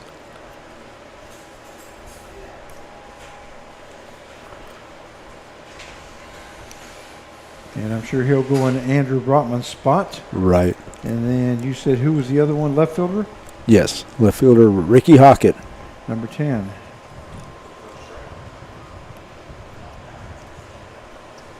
Okay, so Hockett now in left field. Here's the pitch by Jacobs. That one misses. As the count now goes to 2 balls and no strikes. 1 down here in the top half of the sixth inning. 7-0 is the score in favor of your Newton Rebels.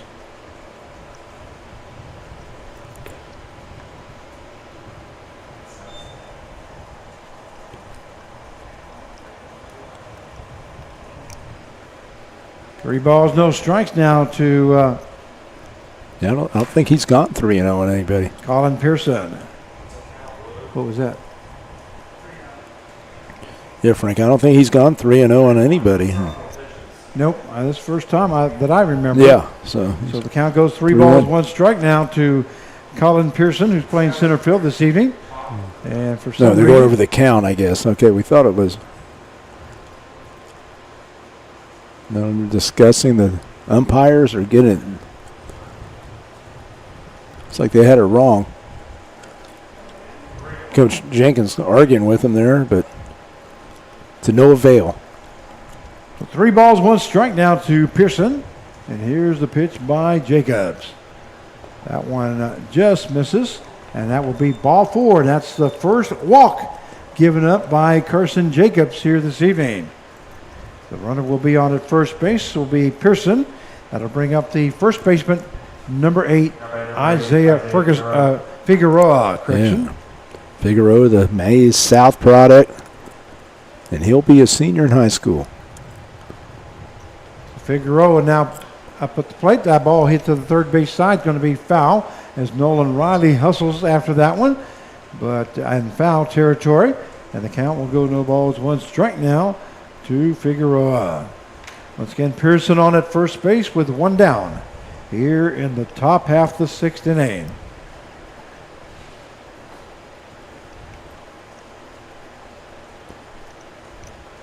And here's Carson Jacobs' pitch.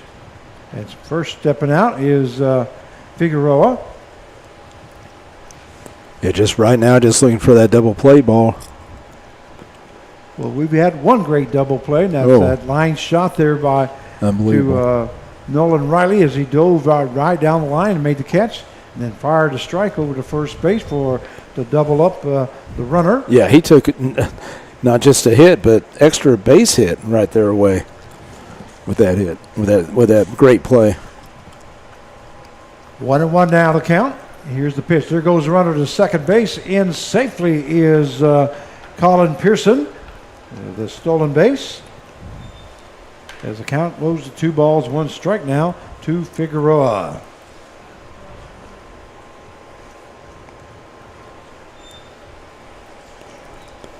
Glad this rain's holding up. There was some question earlier.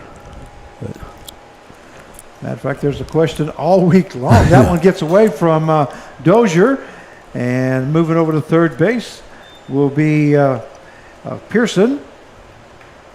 And the count goes 3 balls and 2 strikes. Yeah, you can just tell right there, Jacobs just getting out of sync. Like we talked about his rhythm and tempo, he's rushed it instead of just being in control. And he needs to sit back and relax. I mean, breathe, just take a big breath, and whatever he's been doing. And that's pitching. I mean, it's like you be doing the same thing over and over, and all of a sudden something different. All of a sudden your release is different. You go, why? But that happens. Full count, and here's the pitch by Jacobs. That one misses way outside, and over to go into first base will be Figueroa, as now there will be runners on at first and third with one down here in the top half of the sixth inning. And looks like pitching coach is coming in to talk to Carson Jacobs. Yeah, it's Mike Manarino talking to him, saying, hey, look, you have a good game, great game going here. You got one out, just gives a double play ball. Exactly what he should be doing is just calming him down, saying, hey, get back in your rhythm. He had, like you were saying, he had a very good rhythm.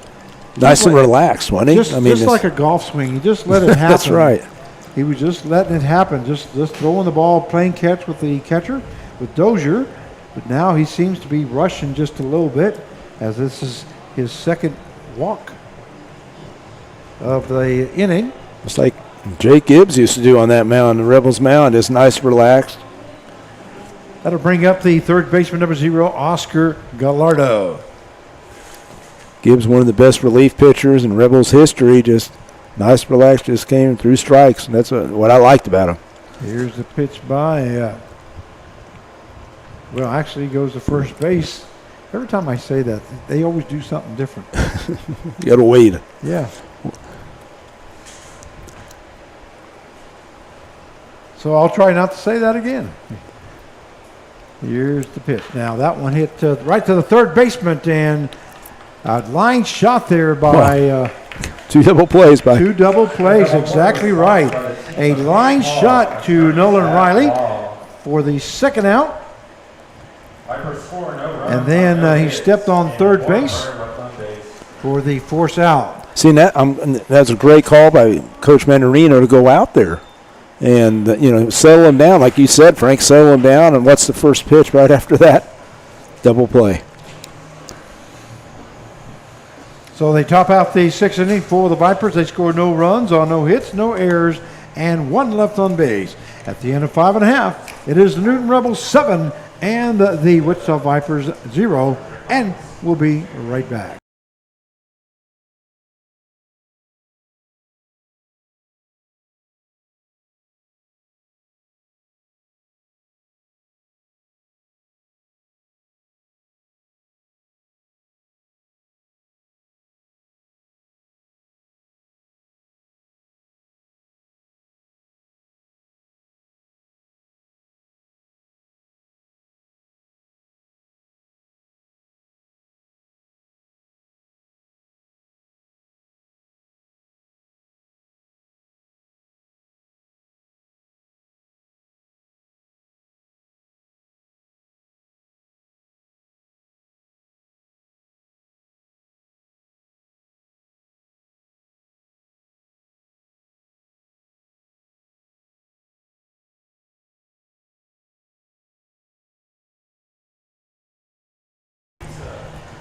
And we welcome you back to Newton Rebels Baseball.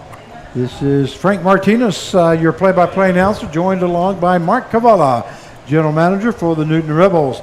We go to the bottom half of the sixth inning, and we're going to have a new pitcher now for the Wichita Vipers. It will be number 35, Joseph Villatoro.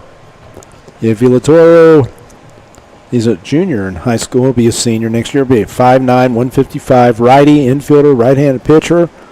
Another product from Goddard Eisenhower. They do have a good program over there in Goddard, don't they? They sure do. Let's see here. Is Tom Campa the head coach over there, or is it Goddard? It's I believe so. So there's going to be some other changes here in the sixth inning also. Figueroa is still at third base. Looks like Gallardo now moves over to third base. Wait a minute, that's not till the next inning. Yeah. So Dean was catching, is now playing third base. Number 9. Moving to right field will be Swift. Moving to second base will be Brown. And now catching will be number 13, Wanless. Left field is still Cooper, and Pearson still in center field. So due up for the Newton Rebels is the shortstop, number 11, Jaden Hanna.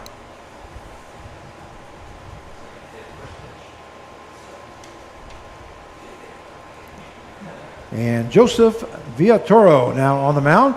First pitch to him is ball 1. As we are here in the bottom half of the 6th inning. 7-0 is the score in favor of your Newton Rebels.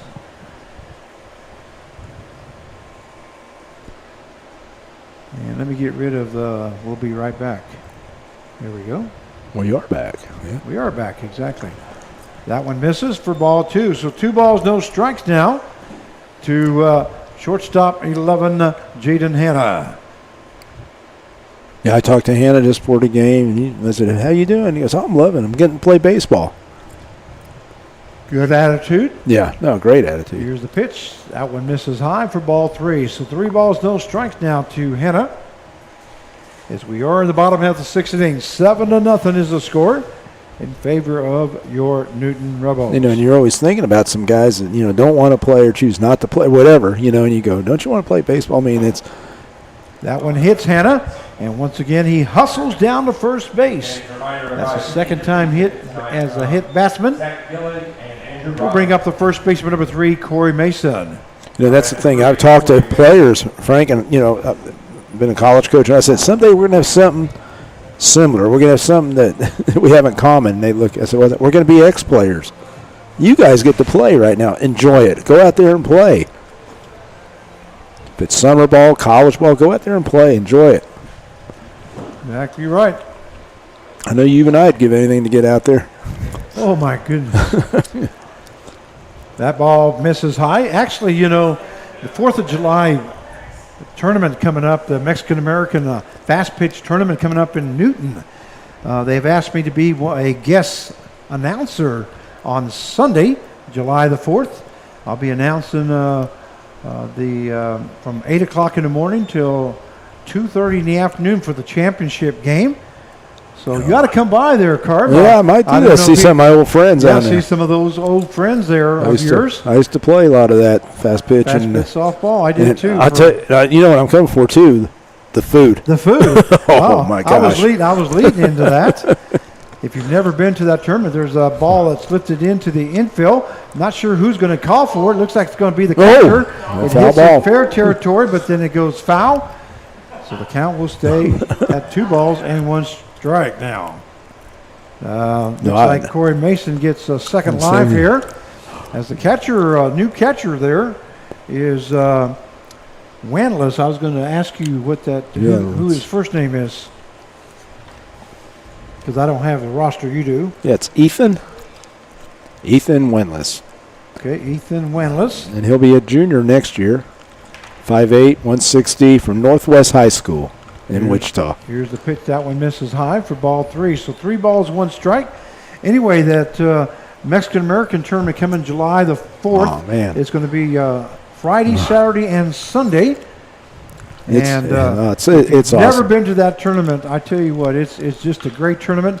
I think it's like the 75th year or 80-some year. That ball is hit off the wall there by Corey Mason. And a run's going to score from all the way scoring from first base was Jaden Hanna. You know, and Hannah had a great read on it because that ball was right in that gap. You know, you got to make sure. But he had a great read on it, and he was going hard all the way, like you said he always does. So that double by Corey Mason is sponsored by the team of Peyton Paul. Sponsored by Cobra Enterprise and Store and Stuff and Realty Connections. Play at the Plate, sponsored by Colonel Tim Mahler family and all of the Kansas National Guard. Your home team always ready, always there. 8-0 is the score now. with the runner on at second base and no out. And now due up is the third baseman, number 23, Nolan Riley. So Riley will probably be the defensive player of the game.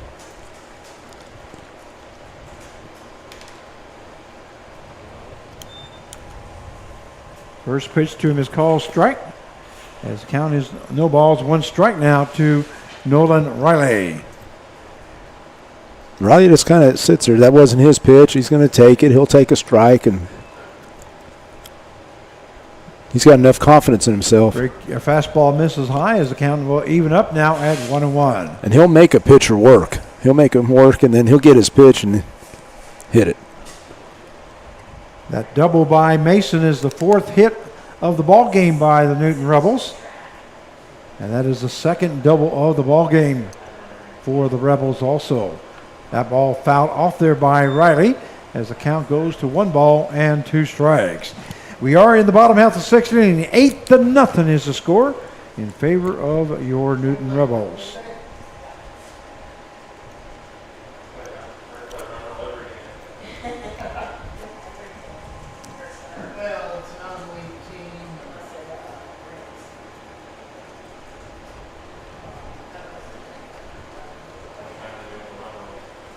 Here's the pitch. That one is lifted into the infield. Second baseman looks like he's going to get under and makes the catch for out number 1. So an F4 is the put out if you're scoring at home. As we do have one down now. And that will bring up the center fielder number 7, Justin Barnes. I can see Riley's nodding his head right there because he probably felt he should have turned on that. As an inside, it came inside, just jammed him. A little pop up to second base.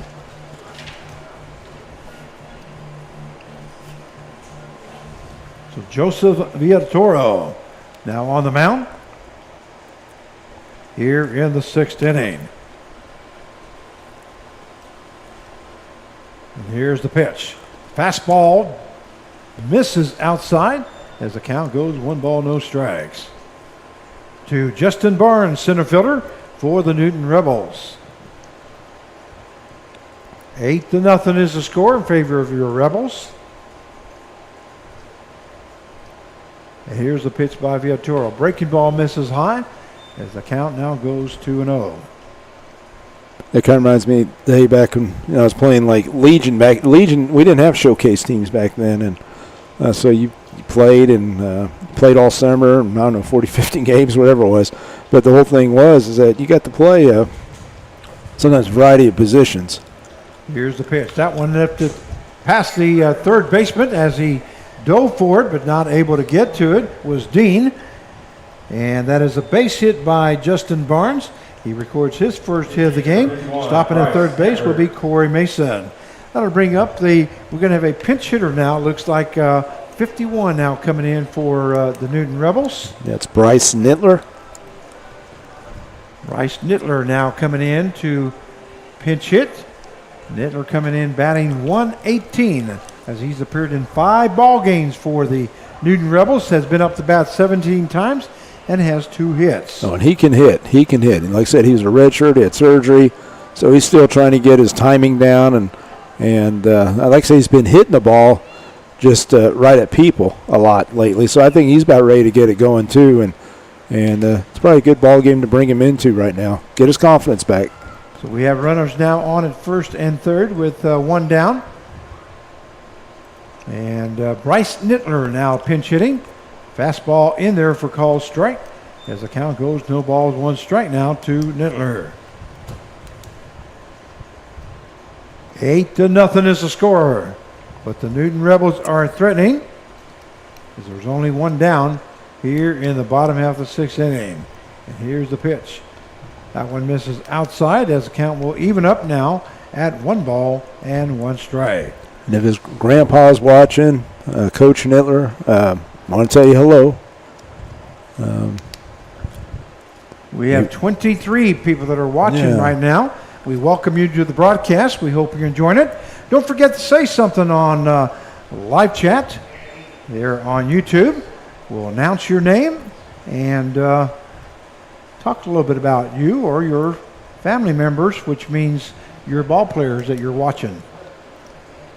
Count is 1 ball, 2 strikes now to Nittler. There goes the runner to third base is Justin Barnes. Or correction to second base, I should say. That's all Bryce. Base is brought to you Now by runners Coach on Barnes. at second and third. It's kind of neat because, like I said, Bryce's grandpa was my high school coach, and he's the one that probably got me into baseball back then. And I owe him a lot. Like I said, hopefully we can catch up, go to lunch, and 2-2 the count. That one hit right back to the pitcher. Pitcher will move to first base for the out. That is a 1-3 put out for the second out. Runners do not advance, so I'll bring up the Number 8. Thomas right Capion. fielder number 8, Thomas Capion. Capion is 1 for 2 here tonight.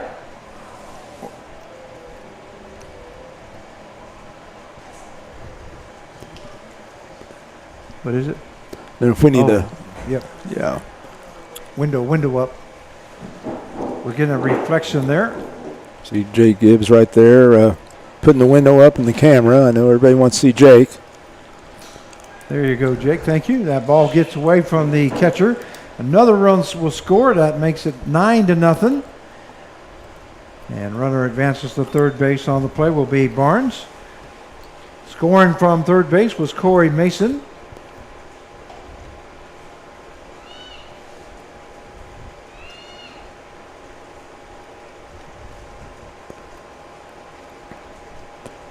As the Rebels have recorded 5 base hits here in the ball game so far for the Rebels.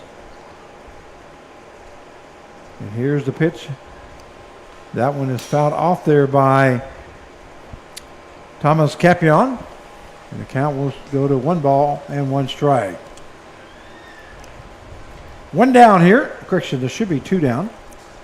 2 down here in the bottom half of the 6th inning. Here's a pitch by Villatoro. Swing and a miss there by Capion. And the count will now go to 1 strikes. Great pitch there by Joseph Villatoro.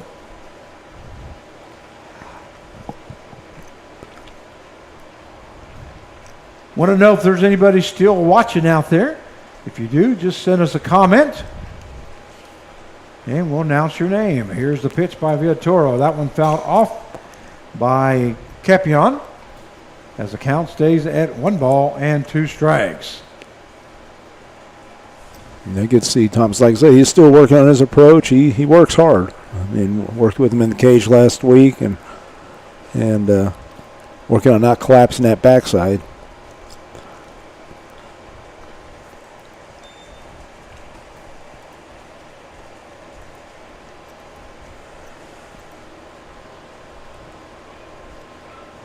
Strong young man. 2-2 the count now to Capion. And here's the pitch by Villatoro. Fastball misses high for ball 3. So the count goes full now at 3-2. Justin Barnes is standing at third base with 2 down. Here in the bottom half of the 6th inning.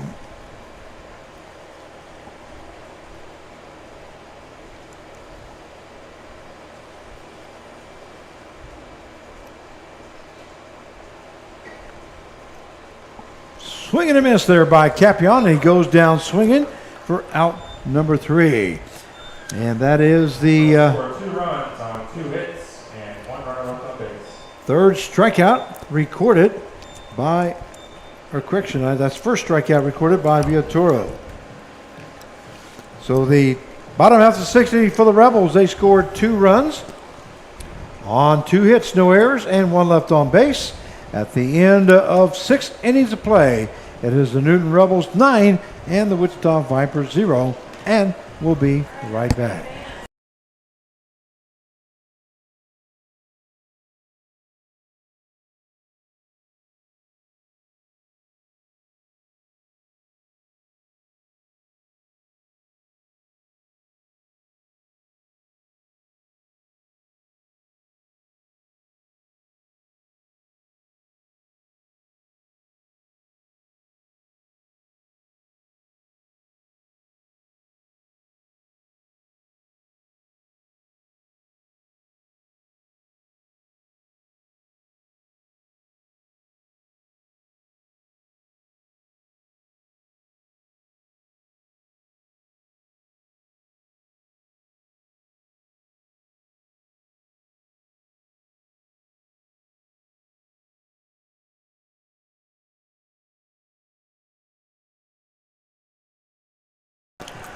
And we welcome you back to Newton Rebels baseball as we go to the top half of the seventh inning. 9-0 is the score in favor of your Newton Rebels.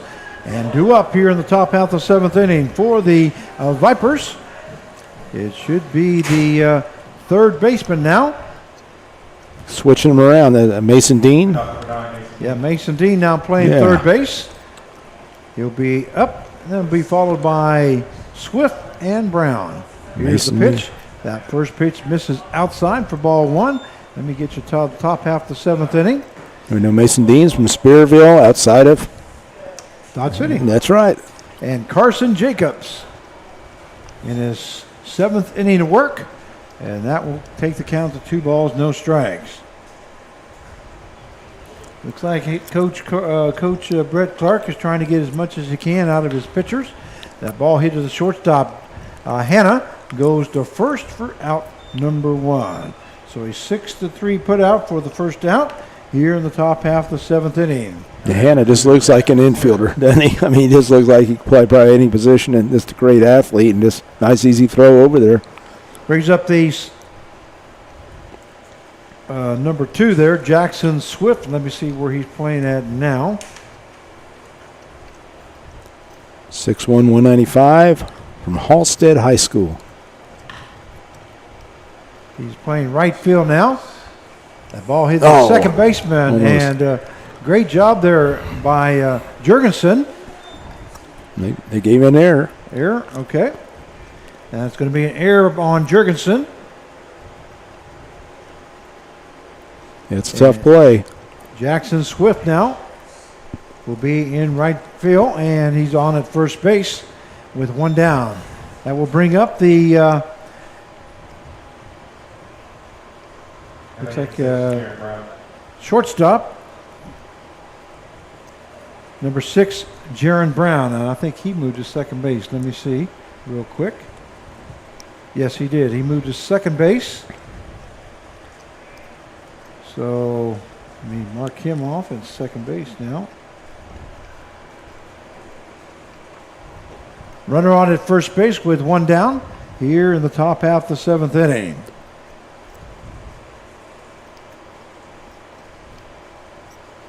Carson Jacobs' pitch misses for ball 1.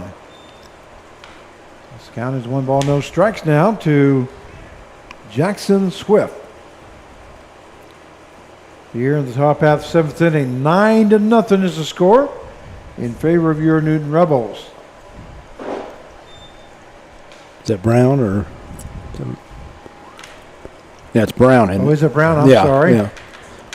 From McPherson High School. Did I say Swift? Yeah. Well, Okay. That was Jaron Brown. My apologies. Can you tell that I've been up since 2:30 this morning?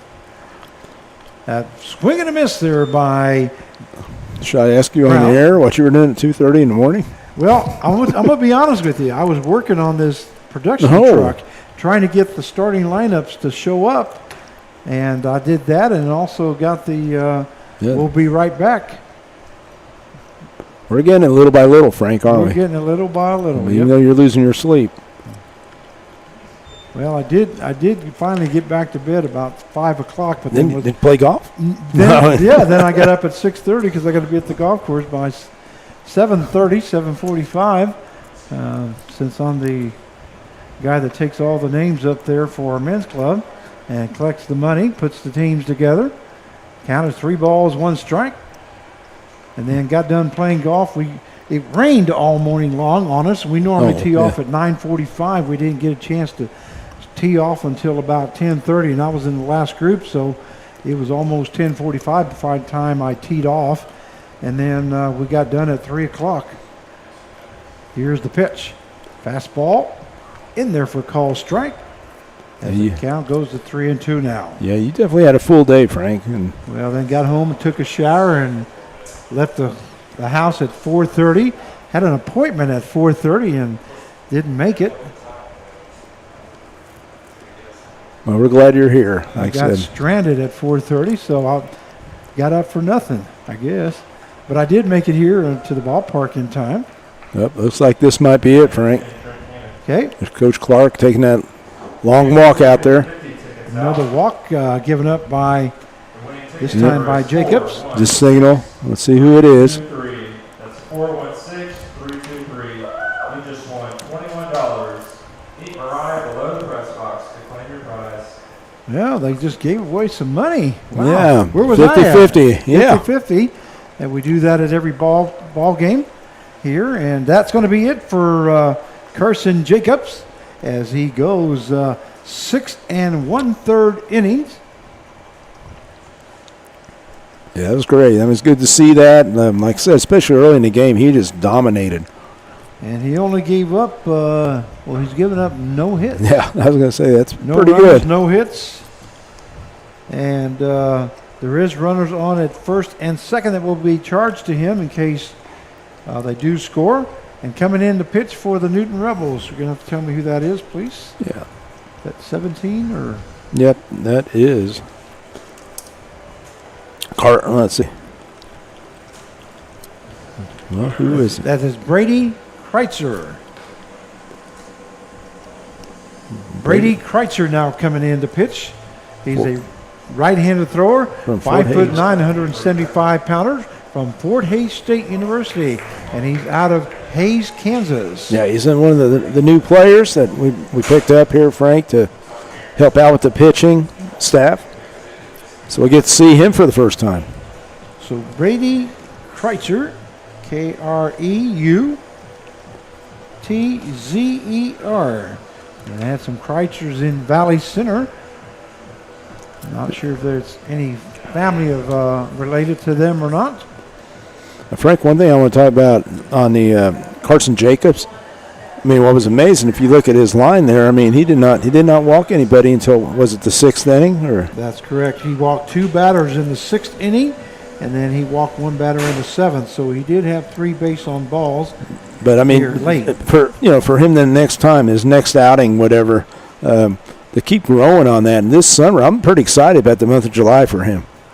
Well, he ended up having a total of, let's see here, 6, 7, 8, 9, 10 strikeouts tonight. So Wow. it's a great job there by Carson Jacobs. This shows how dominant he can be, and like I said, just keep building on that. I know there's some things that he needs to keep working on, and he knows that. And it's a progress. It's just progress, whatever that, but process that he's working on. So Brady Kreitzer now on the mound, and the first batter he'll be facing is the pitcher, number 10, Trent Cannon. Or actually, Cannon came out. He'll be the DH. I apologize. Cannon will be the DH now again. Not the pitcher. And the count is 2 balls, no strikes. Let me reset this here. As there is runners on at first and second with 1 down. And Kreitzer's pitch. That one across the knees for call strike 1. There you go. Uh-oh, we lost our camera. What happened? I have no idea what happened here.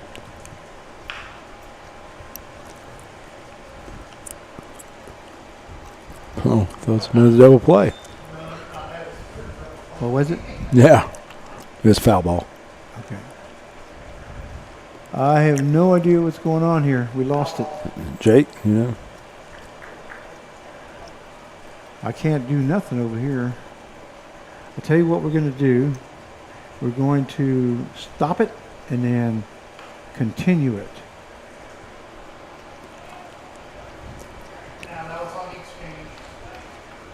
you got the force out. Okay, so we go 1 to 6 for 2 outs, and that's a fielder's choice.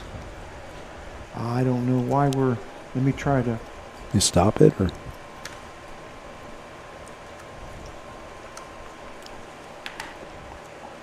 There we go. there. Good All right, job. we're back. Sorry about that. I don't know what happened, but we lost video all of a sudden. Now we're back. And there was a forced out at second base. So reaching on a fielder's choice was Cannon. Over at third base is Jackson Swift. And we have 2 down now here in the top half of the 7th inning. Due up is the right fielder, catcher number 13. Ball lifted into the catcher. Dozier makes the catch for out number 3. And that was number 13 that was batting, and he is catching. And that one was Vipers score no runs Wanless. on no hits and 2 runners left on base.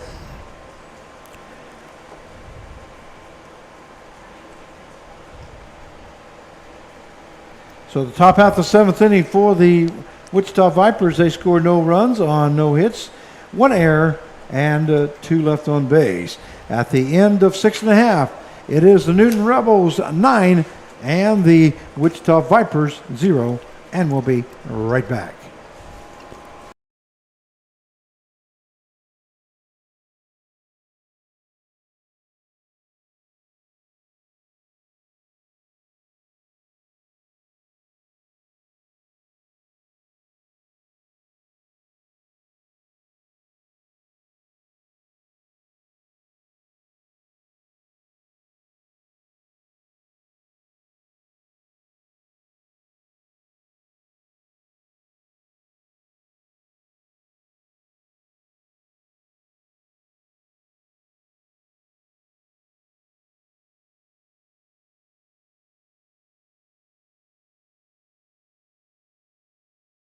Him and Coach Clark.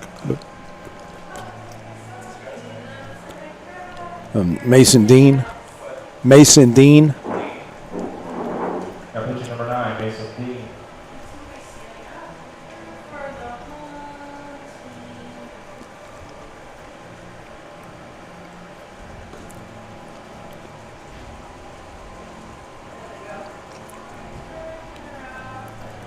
And we welcome you back to Newton Rebels Baseball. This is Frank Martinez, your play-by-play announcer. It looks like we got the video back. All I did was unplug the camera and plugged it back in. I have no idea why we lost it, but we're back. We're glad to have you back. You're going to be an engineer by the time you get all this figured out. All right, we're going to have a new pitcher now. It is number 9, Mason Dean, coming in to pitch. And let me take away the "we'll be right back." As we go to the bottom half of the 7th inning. Due up for the Newton Rebels will be the catcher number 25, Max Dozier. And looks like we're going to have a pinch hitter. It's going to be number 5 coming in. That's Henry Clausen. Henry Clausen, okay? Yeah, the local boy here from Newton, Kansas. Was redshirted at Washburn University. So Henry Clausen now coming in to pinch hit. And once again now pitching for the Wichita Vipers is Mason Dean. So that means we should have a new third baseman. Okay, at first base will still be Figueroa. At third base will be Gallardo. First base is Dean. Back in right field will be Swift. Shortstop will be Brown. At second base will be Viatora. Well, that's not Viatora at second base, so I don't know. Catch is still winless. Left field Cooper and Pearson in center field. All right, that one lifted deep, but it's going to be foul by Clausen as the count goes no balls, 1 strike. Mason Dean now the pitcher, and Clausen lifted that one foul. No, thank you for the water. Hey, Jim, come here for a second, Jim. We're going to see you. This guy. We need to let you know this is Jim, and he is a longtime volunteer for the Newton Rebels, and he takes the gate and does a lot of other stuff for the Newton Rebels. We want everybody to see you, and thank you very much for everything you do, sir. I just appreciate helping everybody out. There you go. Oh, yeah. No, that's like I said, we need more gyms like that out here. I mean, Exactly that's what we were right. talking about. He does a great job. We get you back on the air out to the field as the count goes to 2 balls and 1 strike. He's the director of hospitality, just to let everybody know that. Here's the pitch. That one just misses as the count goes to 3 balls and 1 strike. Boy, that was awful close to be taken, but it is low for ball 3. And Henry's been working hard in that cage.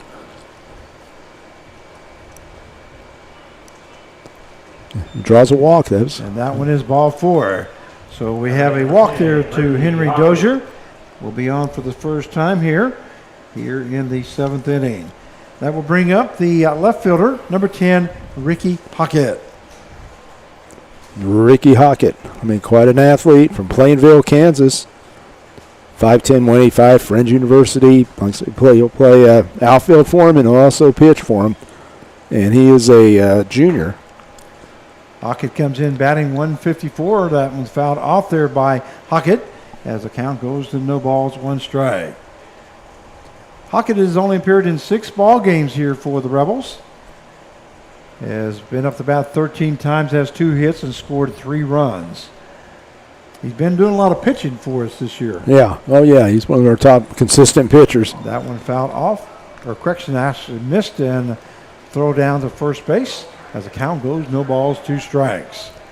I think, he's only had probably one, bad outing probably for him, and that was the day with the wind blowing out at Cheney, which that's a tough, it's a tough one, wind blowing out against those guys. 20 miles an hour in a short field Yeah. to begin with. That one fouled off to the right-hand side. The count stays at no balls and 2 strikes. To Ricky Hockett, who has moved into left field position here for the Rebels. 9-0 is the score in favor of the Newton Rebels. Are we back on the air? We'd like to let us know. Thought he might have got hit there. They said they can still hear us. Well, I'm not sure if we're back on the air or not because there we go. Yep. That one in there. Call strike 3. And Hockett goes down looking for out number 1. And now it's Camden Jurgensen. That will bring up the second baseman, Camden Jurgensen. From Mays, Kansas, at 5'10", 150. Goes to school at Butler County. That one fouled off to the right-hand side. On the first base side, it's going to be out of play. As the count goes, no balls, 1 strike. Runner on at first base is Henry Clausen, who reached on a walk here in the bottom half of the 7th inning. 9-0 is the score.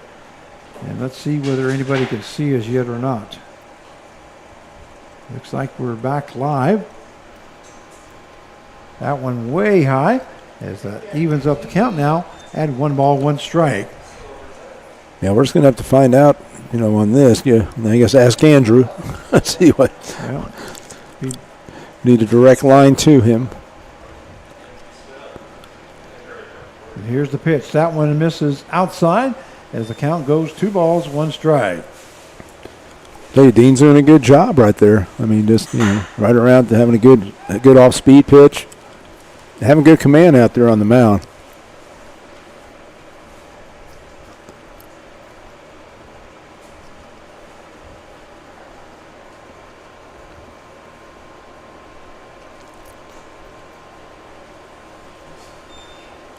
Been impressed with all these Vipers. They compete.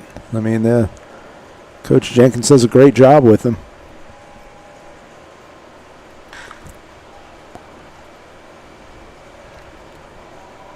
Ball hit into center field, and it is caught by the center fielder for out number 2 by Number 11, Jaden Hanna. With all the changes on that, who was that in center field? That's that's what I was looking at. Center fielder is still Pearson out in center field. Okay, Pearson's done a good job. He'll be there clear till the 8th inning. Okay, no, he's done a good job for him, making some good catches. That will bring up the shortstop, number 11, Jaden Hanna.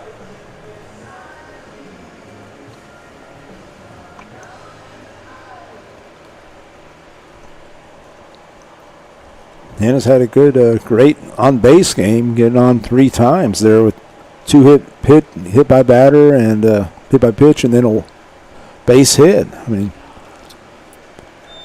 Count is no balls, 1 strike now to Hanna.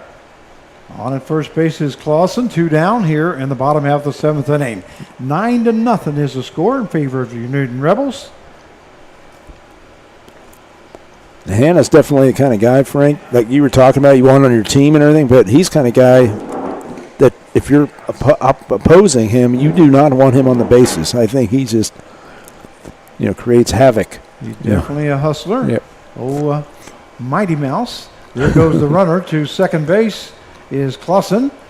In with a stolen base is Henry Clausen. He's Mighty Mouse, powered by chocolate milk. We know that. Powered by chocolate milk and chocolate cake. Chocolate, yeah. As we found out on his birthday a week or so ago. And the count is 1-2 That one misses low for ball 2. That will even up the count now at 2-2. 9-0 is the score in the bottom half of the 7th inning. And Jaden Hanna up at the plate with a 1-2 count. That one lifted into left field. Left fielder is, actually, the center fielder looks like he's going to make the catch. Yeah. Is Pearson. Makes the catch for out number 3. Looked like the left fielder was I camping under it.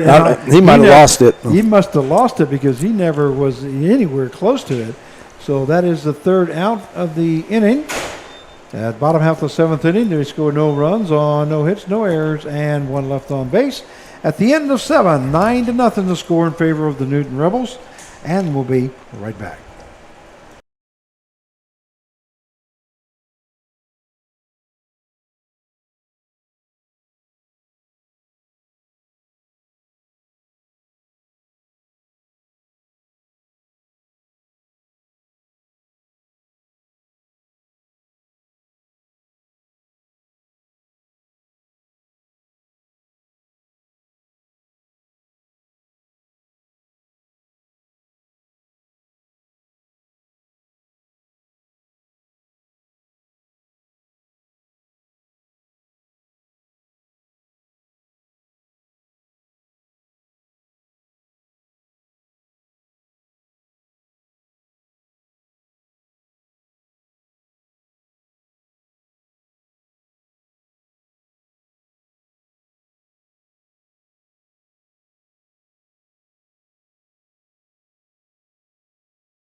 And we welcome you back to Newton Rebels baseball as we go to the top half of the 8th inning.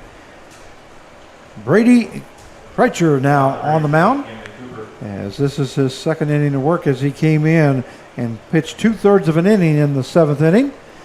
Due up now is the left fielder number 18, Camden Cooper. Cooper is 0 for 2 here tonight. And Kreitzer now ready to go to work here in the top half of the 8th inning. First pitch misses low for ball 1.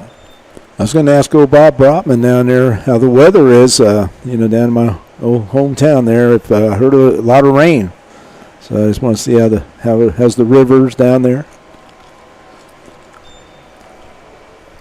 Let me know, Bob.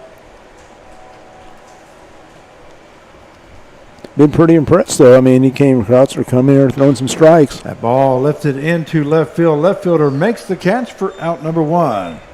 So F7 is the play.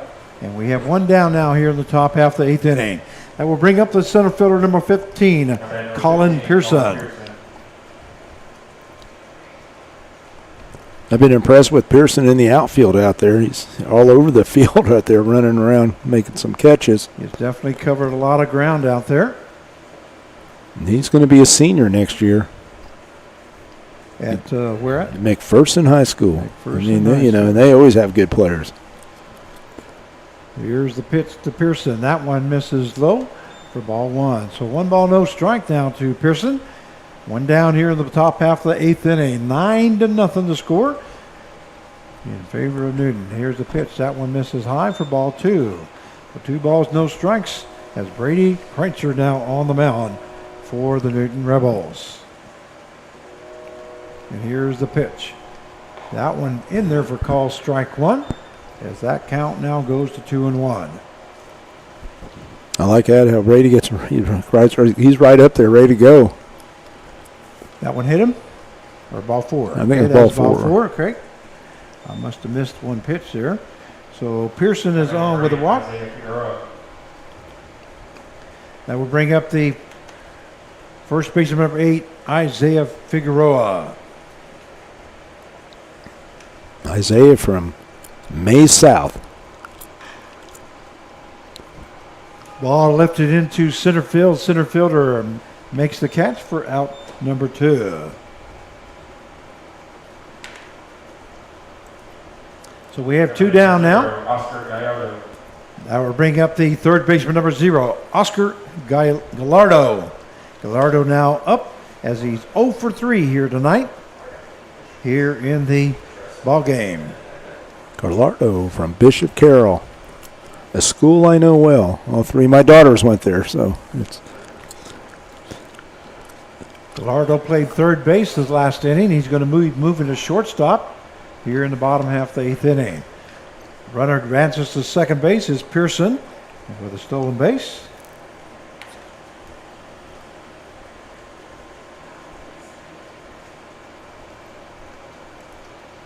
That one misses high for ball 2. So 2-0 now the count as the ball gets away from the catcher, Henry Clausen.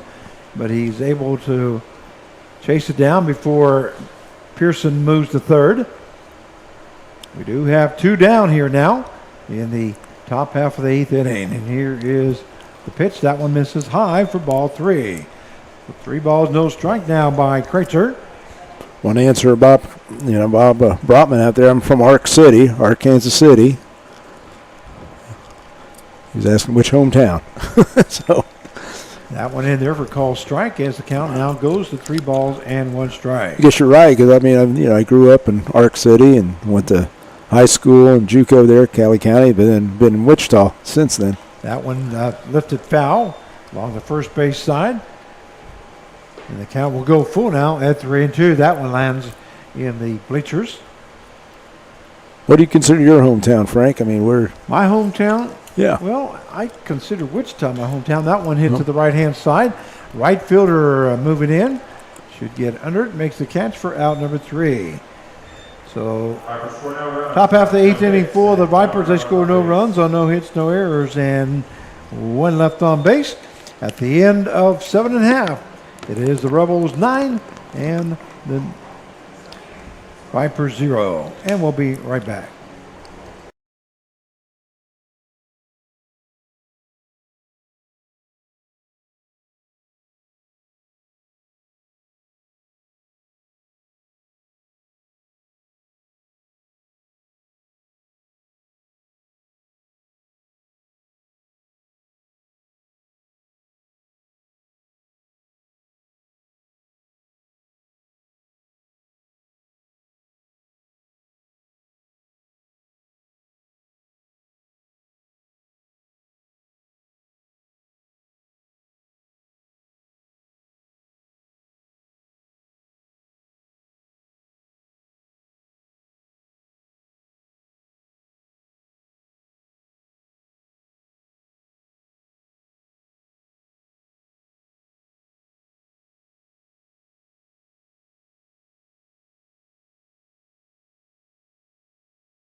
And we welcome you back to Newton Rebels Baseball as we go to the bottom half of the 8th inning.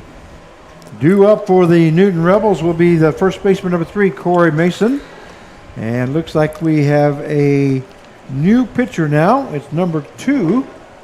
And that should be Jackson Swift. Jackson Swift, going to be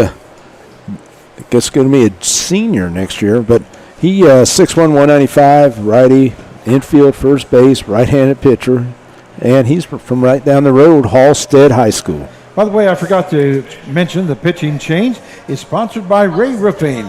They have you covered. I do apologize to Bob Robman. He lives in Fort Smith, Arkansas, and I'm just thinking because I know Andrew is a Bulldog, so I was just associated, with him. So I apologize, Bob, and hope everything is all right there in Fort Smith. That's a beautiful area. Leadoff number 3, Corey Mason. So Corey Mason now up at the plate here for the Newton Rebels as we go to the bottom half of the 8th inning. Can you say All-Star, Corey Mason? Corey Is that Mason. right thing? Yeah. Corey Mason All-Star. Yeah.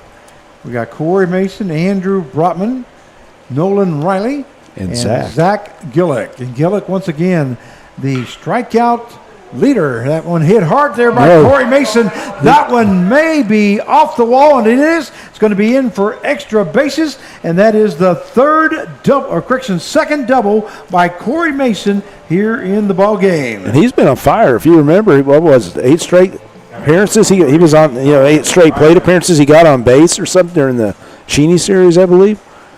He's doing a great job. That double is good. It's sponsored by Cobra Enterprise, Store and Stuff, and Realty Connections. So that second double by Corey Mason, as he is 2 for 4 here tonight. That will bring up the third baseman, number 23, Nolan Riley. So nobody on here in the bottom half of the 8th inning. 9-0 the score, and I believe we'll probably end up going 9 innings even if they do score. It's like Coach has it right there. That's what happens usually a lot of times. Let them play. Let the kids play. Jake Gibbs wants to see another inning. So, I mean, that's... Once again, these kids are high school kids. 18 and under, is it? Or just a little bit under? 18U, yeah. But, 18 yeah. That ball hit hard there by Nolan Riley. Going back.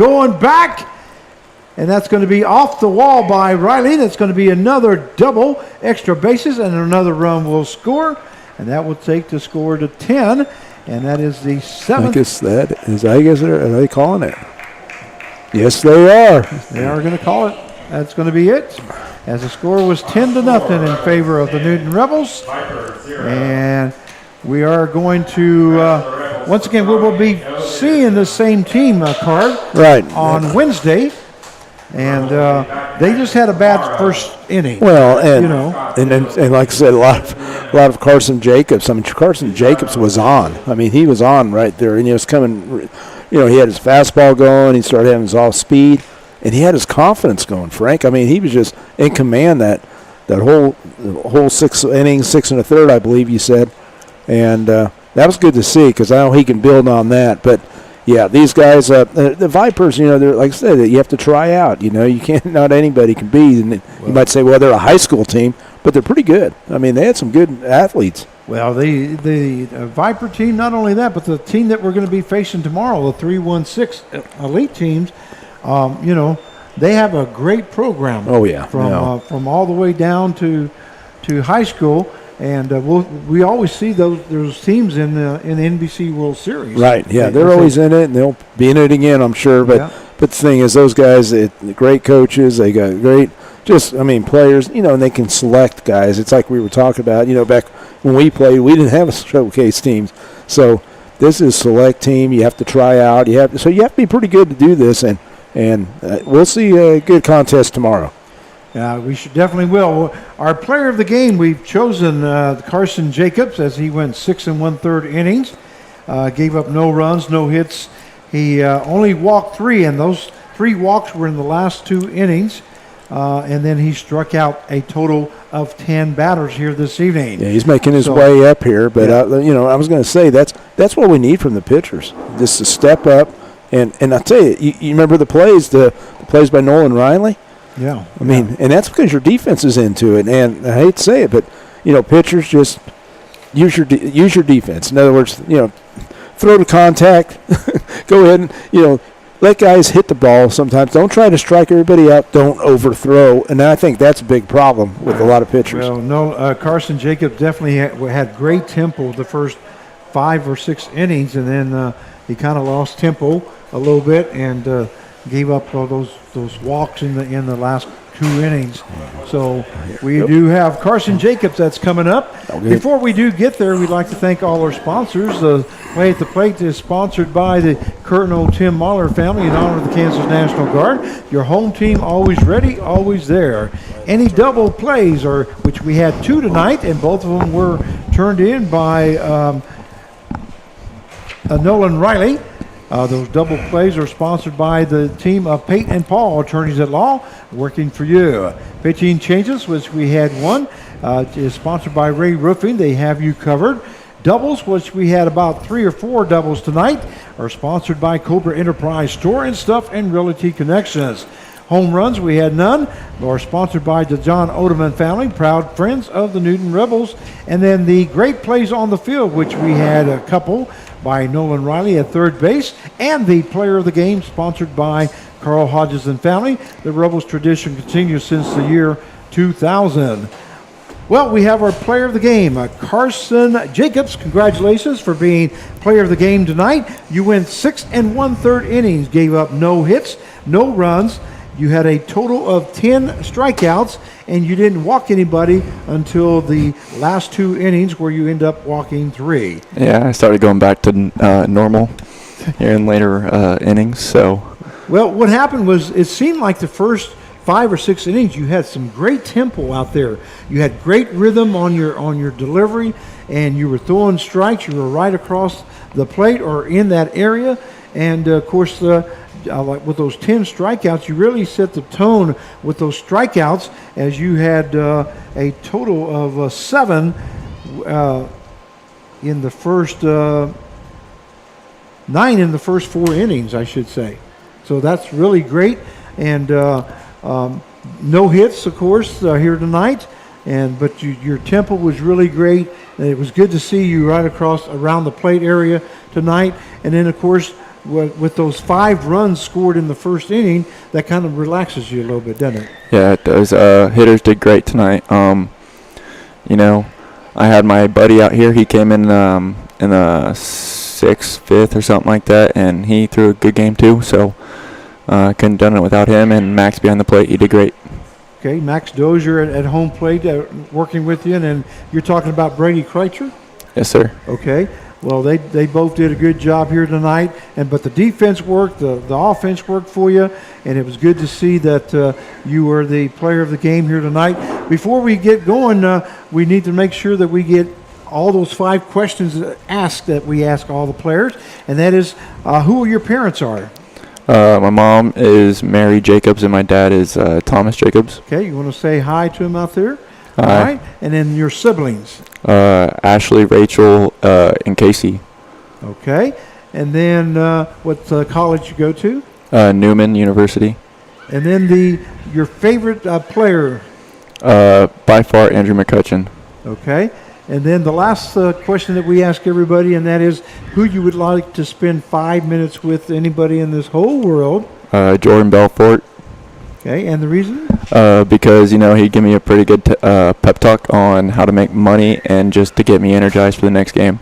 Well, maybe we ought to hang out with him. He wants to make money. Oh, good. That's a good outlook of having in life. So once again, we thank you very much for joining us here tonight. The player of the game, once again, is sponsored by the Carl Hodges and family. The Rebels tradition continues since the year 2000. And don't forget the Carl Hodges July 3rd, okay? July 3rd, we're going to have the Carl Hodges Day here at the ballpark. And all ex-Rebels, we ask you to come on out and join us as we're going to try to not interview, but announce you as you're here at the ballpark. So once again, the Newton Rebels win 10-0. They will be in action tomorrow against the 316 Elite Jones team. That game starts at 7 o'clock tomorrow, and then we'll be back in action on Wednesday against the same Wichita Vipers, and then on Thursday, the 316 Elite Jones team again on Thursday. That makes up for the El Dorado that dropped out of the league, and then we'll get back to action on July the 2nd as we go to Andale, and we'll play the Warhawks, and then home on the 3rd, and then we'll have a break from the 4th to the 7th. The All-Star game on was it the 4th or 5th? The 5th on the All-Star game,